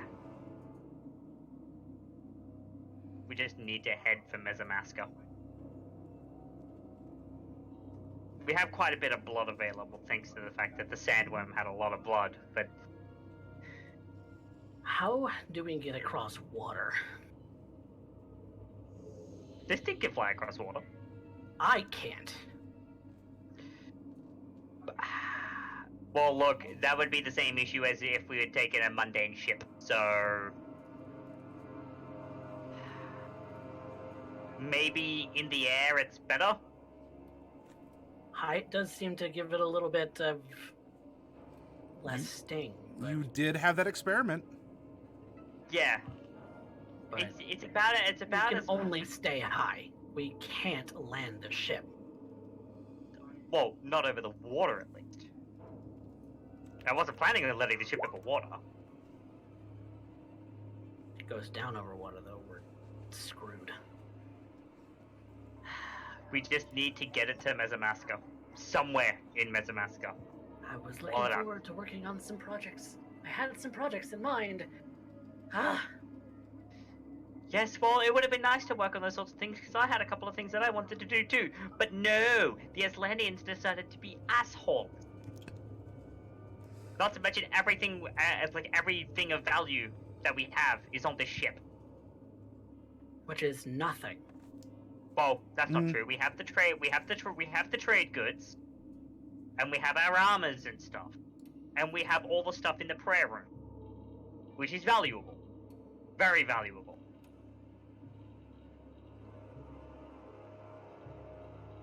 But I do have an idea. Listening. At the very least, we need to alter these outfits so they don't look Shadowheart. I mean, that's not hard. I do it all the time. Well, then let's do that, because I suppose we didn't really have a lot of time to do that between our encounter and getting the ship flying and landing at the port. It's like, we thought that the Aslandian military was going to help us, and they decided to, oh, we're going to take your stuff. Don't take our stuff. Fine then, we're going to attack you. It's like, I'm sorry, but Aslandia doesn't need... Did you expect anything less? Aslandia doesn't need more necromancy. It really doesn't. Neither do we. All right, so the plan is to not stop and to continue towards Mesomasca in the long term, correct? That's the only choice that we have, really. Okay. The only viable option. Okay. What else are we supposed to do? There's not really a lot like... We could. I'm so sorry. Yeah. Okay. I feel So- That's bad. Crawling your way through the skies. Unless you feel, do you want to push the engines, or do you just want to keep going at a steady pace? Steady pace. Don't want to push the engines any. Pushing the engines means that we're more likely to crash.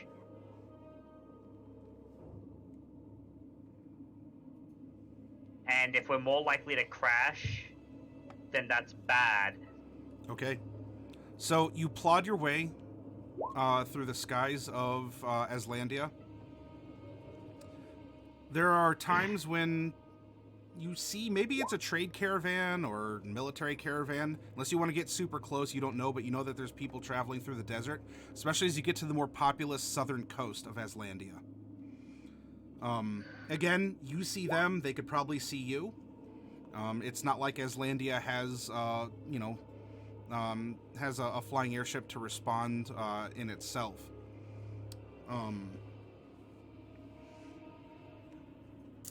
Although you do see that on one of the days that you're traveling, it must be a military contingent, as there's a figure that does take flight and approaches the ship.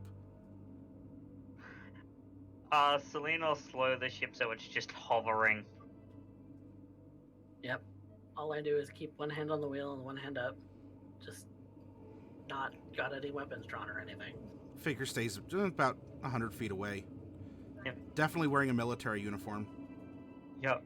And they'll hear it's like a greetings, sir / madam, using a thaumaturgy enhanced voice.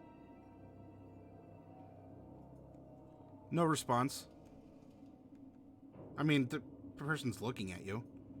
They're looking at everything. We're just trying to get home using this ship that we commandeered from the enemy.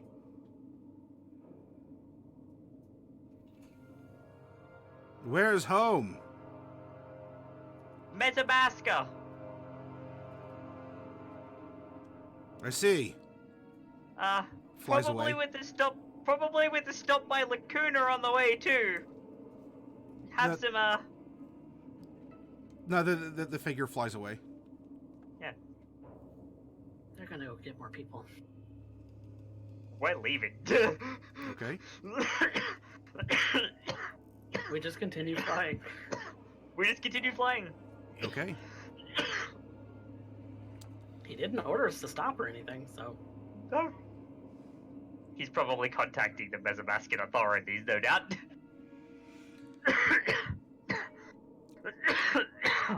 More days pass. As you're slowly making your way through the skies of Aslandia, you can see the coast of this inland sea ahead. Alright. And you say you're purposely dodging cities and stuff, yes? Yeah. Yeah. Okay.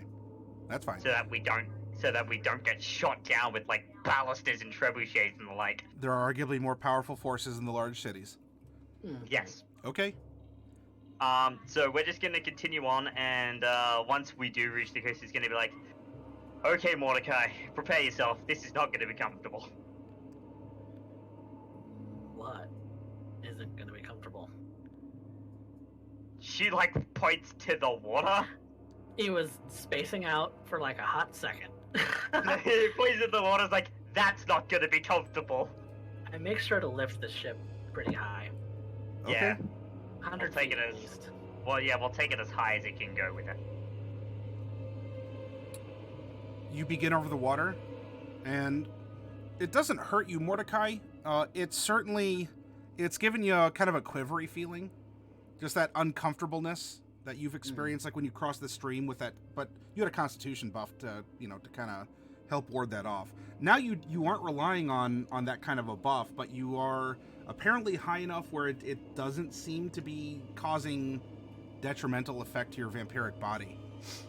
As the ship is now spending days to kind of slowly go over the waves and to continue southwest, ever towards Mesomasca.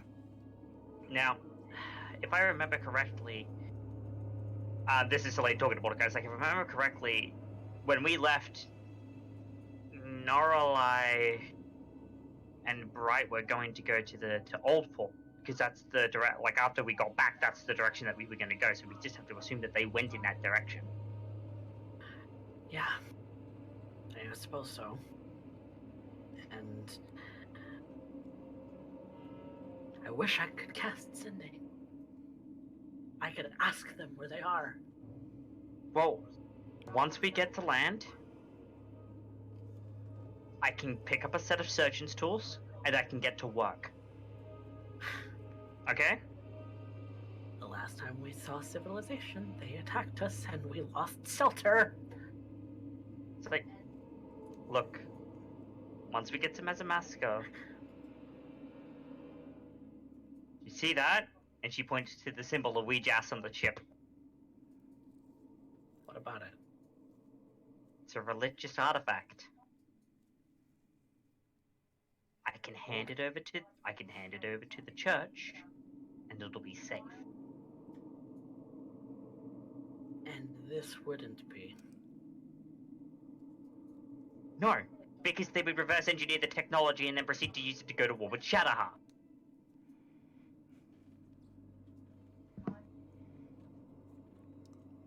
The Shadowheart are using it against us.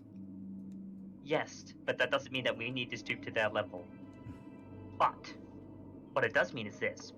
What we can do is, you have the schematics, don't you? You know how this thing works. Yeah. And because you know how this thing works, what we could get sent to Aslandia from Mazamaska is maybe ideas on how these schematics could be reverse engineered into something that could take down these ships without using necromancy. When did you become the authority on necromancy? The police of necromancy.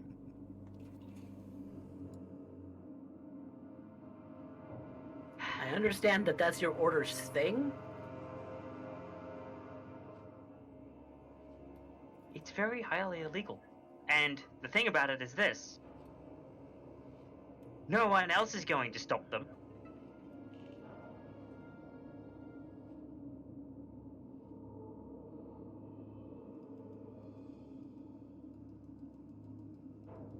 You have no idea how not okay I am with stuff that went on in the desert. I'm not okay with this. Mordecai and Celine, I mean, you two, you have the whole ship to yourselves, which is arguably part of the problem, but there's certainly some high tensions going on as you're continuing day after day to make slow and steady progress.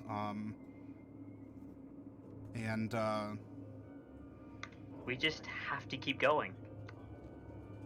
The ghosts whir in the engines continue to hum, the wind continues to pass over the deck, and Mordecai, I mean, not that Celine couldn't pilot, but I mean, unless you were to set down someplace, which you're not quite sure if this thing can float, you're kind of at the helm 24 hours a day. Yep. It's alright, we can do shifts. Am I suffering from exhaustion? No. Oh no, I imagine we do shifts. Okay. We do shift flying. So that if you need a rest, Celine will take over, and then when Celine needs a rest, you'll take over. Yada yada. I imagine that's what we were doing, because it's like, you know, don't want to do that for, don't want to be like, oh, we're just, you know. Okay, you've been traveling for a while. Again, I mean, you're seeing ships in the distance. As I mean, this is a trading sea. There's a lot of commerce. I mean, some could be military vessels. Many could just be, you know, merchant vessels, or even some are just, you know, private, like a pleasure yacht from a rather wealthy individual. Are you wishing to interact with any of these ships, or continue flying as you are? Trying to get to the dragon graveyard, I guess. Well, once we're a little down on food, maybe one of the pleasure yachts. What? Because remember, you've got food. I still need food, don't I? You can't cast food? Oh, I suppose I can cast food. Never mind. I forgot that I could cast food and water. We're not robbing people. Well, I wasn't going to rob. I was going to trade. We have silver. Let's just give them a block of silver for a few days of food. Not robbing, trading.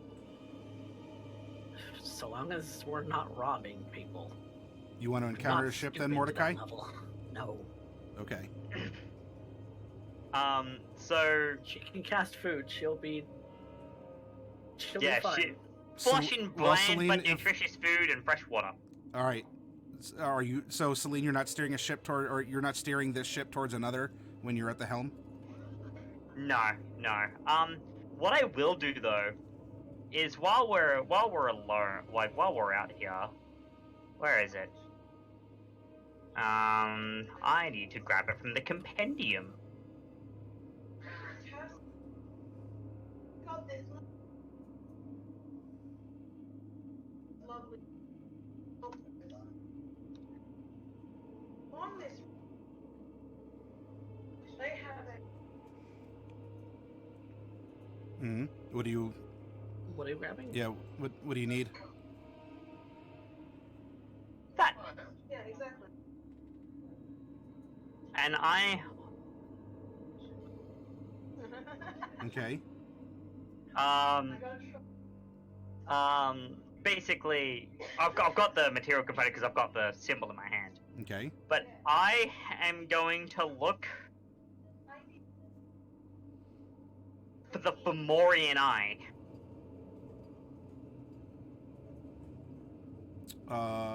Okay. You do not sense it. I do not sense it. Yeah. So it's presumably not within 1,000 feet of you. Okay, it's not within 1,000 feet. We might. So to get around, it's probably better that we don't fly over the mountains of Mesamaska. So we should probably go over Lacuna, go over the Dragon Graveyard. I mean, I thought that was your intent. Yeah, we're gonna go over the Dragon Graveyard so we can go around Mesamaska to reach Old Port from the south.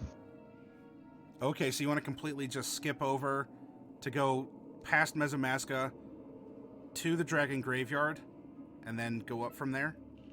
Yeah, Okay.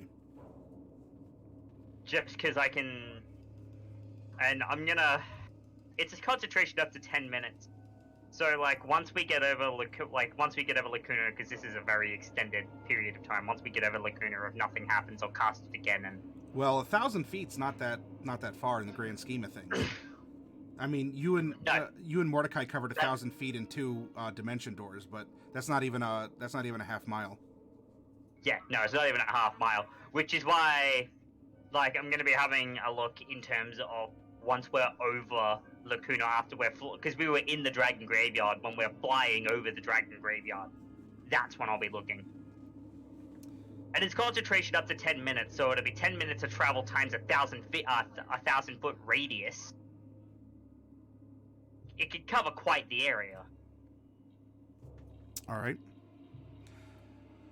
All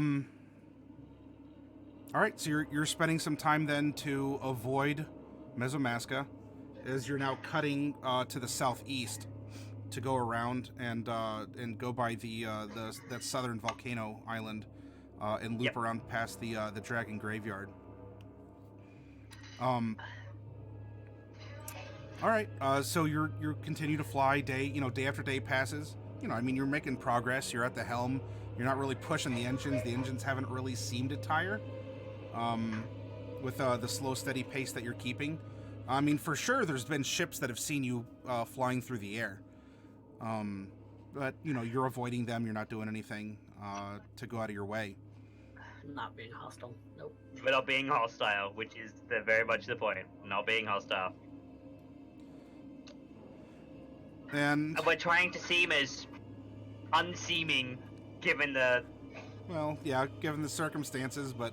Given the circumstances, try to be as unseeming as possible. A flying ship, whether made of pure wood and elegant and beautiful, is still kind of an indicator that makes everyone kind of pucker up, let alone anything else going on with it. Yep.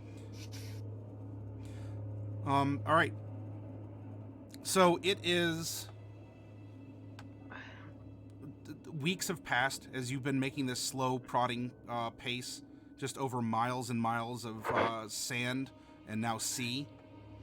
And you can see that this igneous rock-rimmed island that would be the Dragon Graveyard is ahead. And Mordecai, you're at the helm, and you hear Celine start to scream in pain. Oh, we're still up in the air? Yeah. Is there an autopilot? I would know that.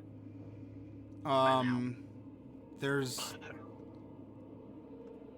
Yeah, I mean, like, you could leave your last command, and it'll presumably just kind of... You know, it won't necessarily correct. It doesn't have, like, wind detection or anything. So, I mean, if a wind is... You could say, we'll keep going, in the, you know, at whatever slow, steady pace, but a wind could start, you know, blowing you off course or something. That's fine. I just need to go check and see what else she is. Okay.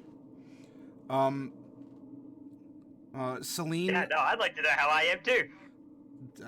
You'll know in a second here. You find Celine below decks. She was doing whatever she's doing, checking on something or seeing how that acid bladder was filling back up. And there is... she's clutching the right side of her neck where she still has flesh. And there's blood that is just leaking down. It's in her clothes. And there's also like a bloody trail that leads along the deck into the wall. It seems to like disappear into it. And as you see this, Mordecai, there's a frantic thrashing from beneath your own flesh of your neck as well. Are you alright? Celine is going to grit her teeth and get to her feet. And be like, right, so that just burrowed out of my neck. You wanted it gone. Mordecai, make a con save for me, please. Right.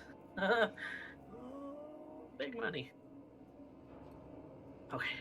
Okay. You manage to keep your feet as you hold yourself like on the railing as you're coming down to check on her. And you're still aware and just on balance as the side of your neck just explodes with pain and just somewhat, well, I'd say it's your blood, but it's not all of your blood, really. It hasn't been for a while. It's been borrowed blood. It just sort of pours down, and out of the corner of your eye, something just seems to crawl into the wall. Of the ship? Yes. Right. Well, that happened. Yeah. That... Wait. If they're gone, sending Bright. Do it now. Okay. The ship sure. begins to descend. Celine is gonna like half stagger back up to the pilot house. I walk and cast sending. I'm going back up, I guess, or I'm gonna investigate actually after I cast a spell. What are you sending? I sent to Bright. Hey, We're still alive. cool story. We're still alive. We have an airship now. Can you hear me?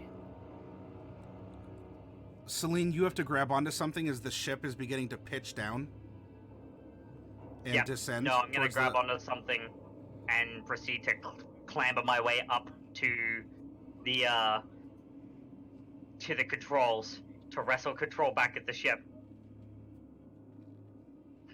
Bright, do you want to respond to the sending? Oh, can't hear you. You're mute. Okay, there I am. Hey! What day is it? Yes. That's a very good question. How long has it been since I've heard from us? Couple weeks. Couple of weeks, yeah. You and Mordecai have honestly been traveling at kind of a slow, steady pace, so it's been a couple of weeks. Especially because you're taking the extra long route to bypass Nezamaska. So, can I assume that we're synchronized in time? Yes. Hi, wow, this is a surprise, but I'm glad you're alive. What? I'll allow an extra long what to take up one word. I mean, it's 25 words or less. So. Yeah? Yeah, that was the message. Okay. Oh my god, it worked! The sea is slowly, the sea is slowly, or not slowly, is quickly, coming to the hull of the ship. Yep. And Celine is gonna grab the wheel and try and wrest control. I'm going back up to try and command it to pull up. Okay. Pull up, pull up, pull up! You're running up to do this. I mean, Mordecai, you're hearing Bright's response and that extended what? Celine, you're the first to reach the wheel, and you see that in the middle of the wheel is an eye, and when it looks at you and you look at it, and that's when the bow of the ship crashes into the sea and throws you Oh God. over the wheel, and Mordecai, you pitch forward. Right! Do we just land in the water? Yes. Does it float? Does it feel like it's sinking? Well, I mean, we have basically pontoons, so, you know, it float catamarans now. So this is a bit of a shock for you, Mordecai. I mean, you're in the water now, and the ship itself, the engines go and really just start absolutely roaring with the ghosts inside, and the ship begins to lift away.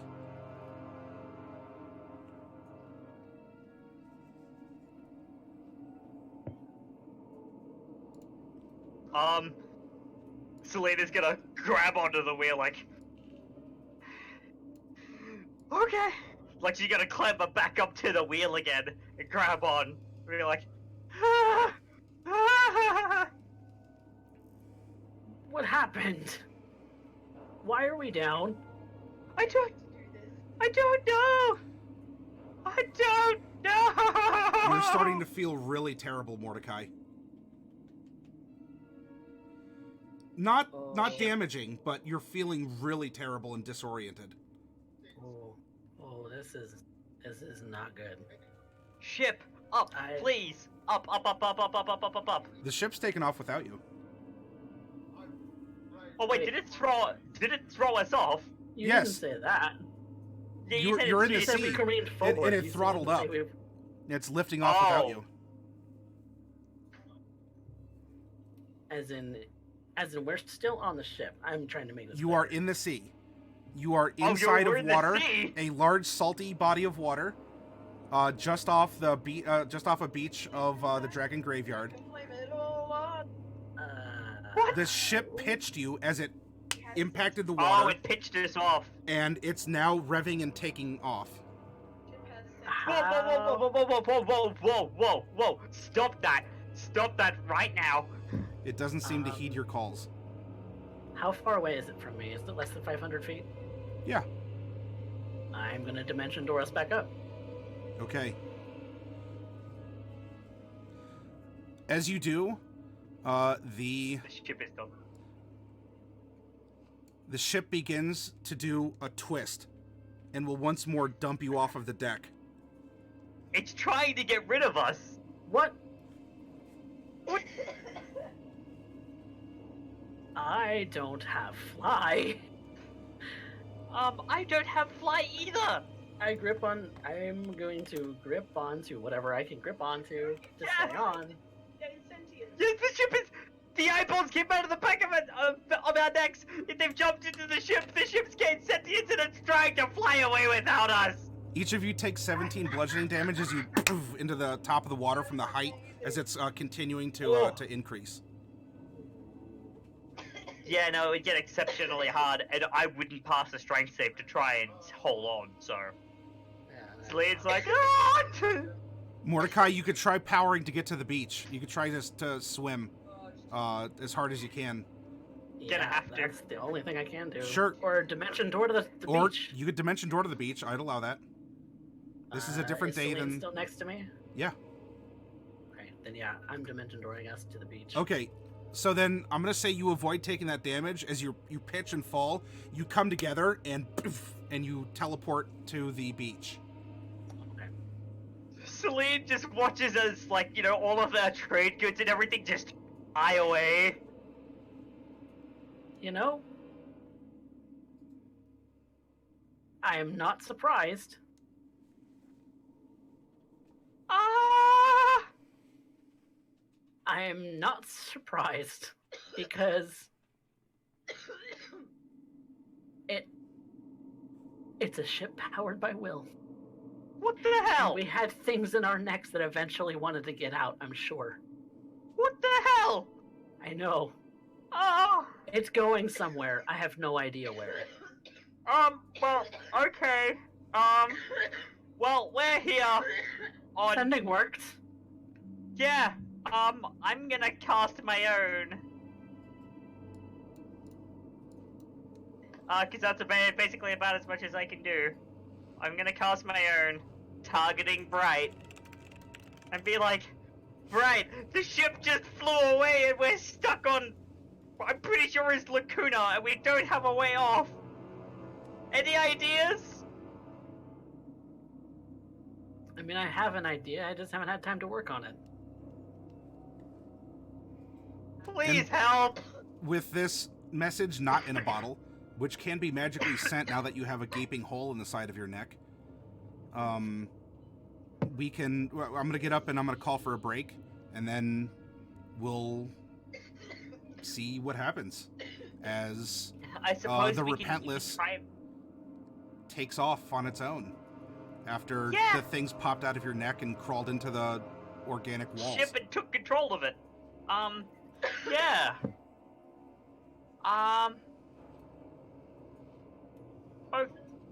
Okay, just gonna hope that we... Oh no! All right, everyone, 10 minutes, and we'll be back. Yeah, 10 minutes and we'll be back!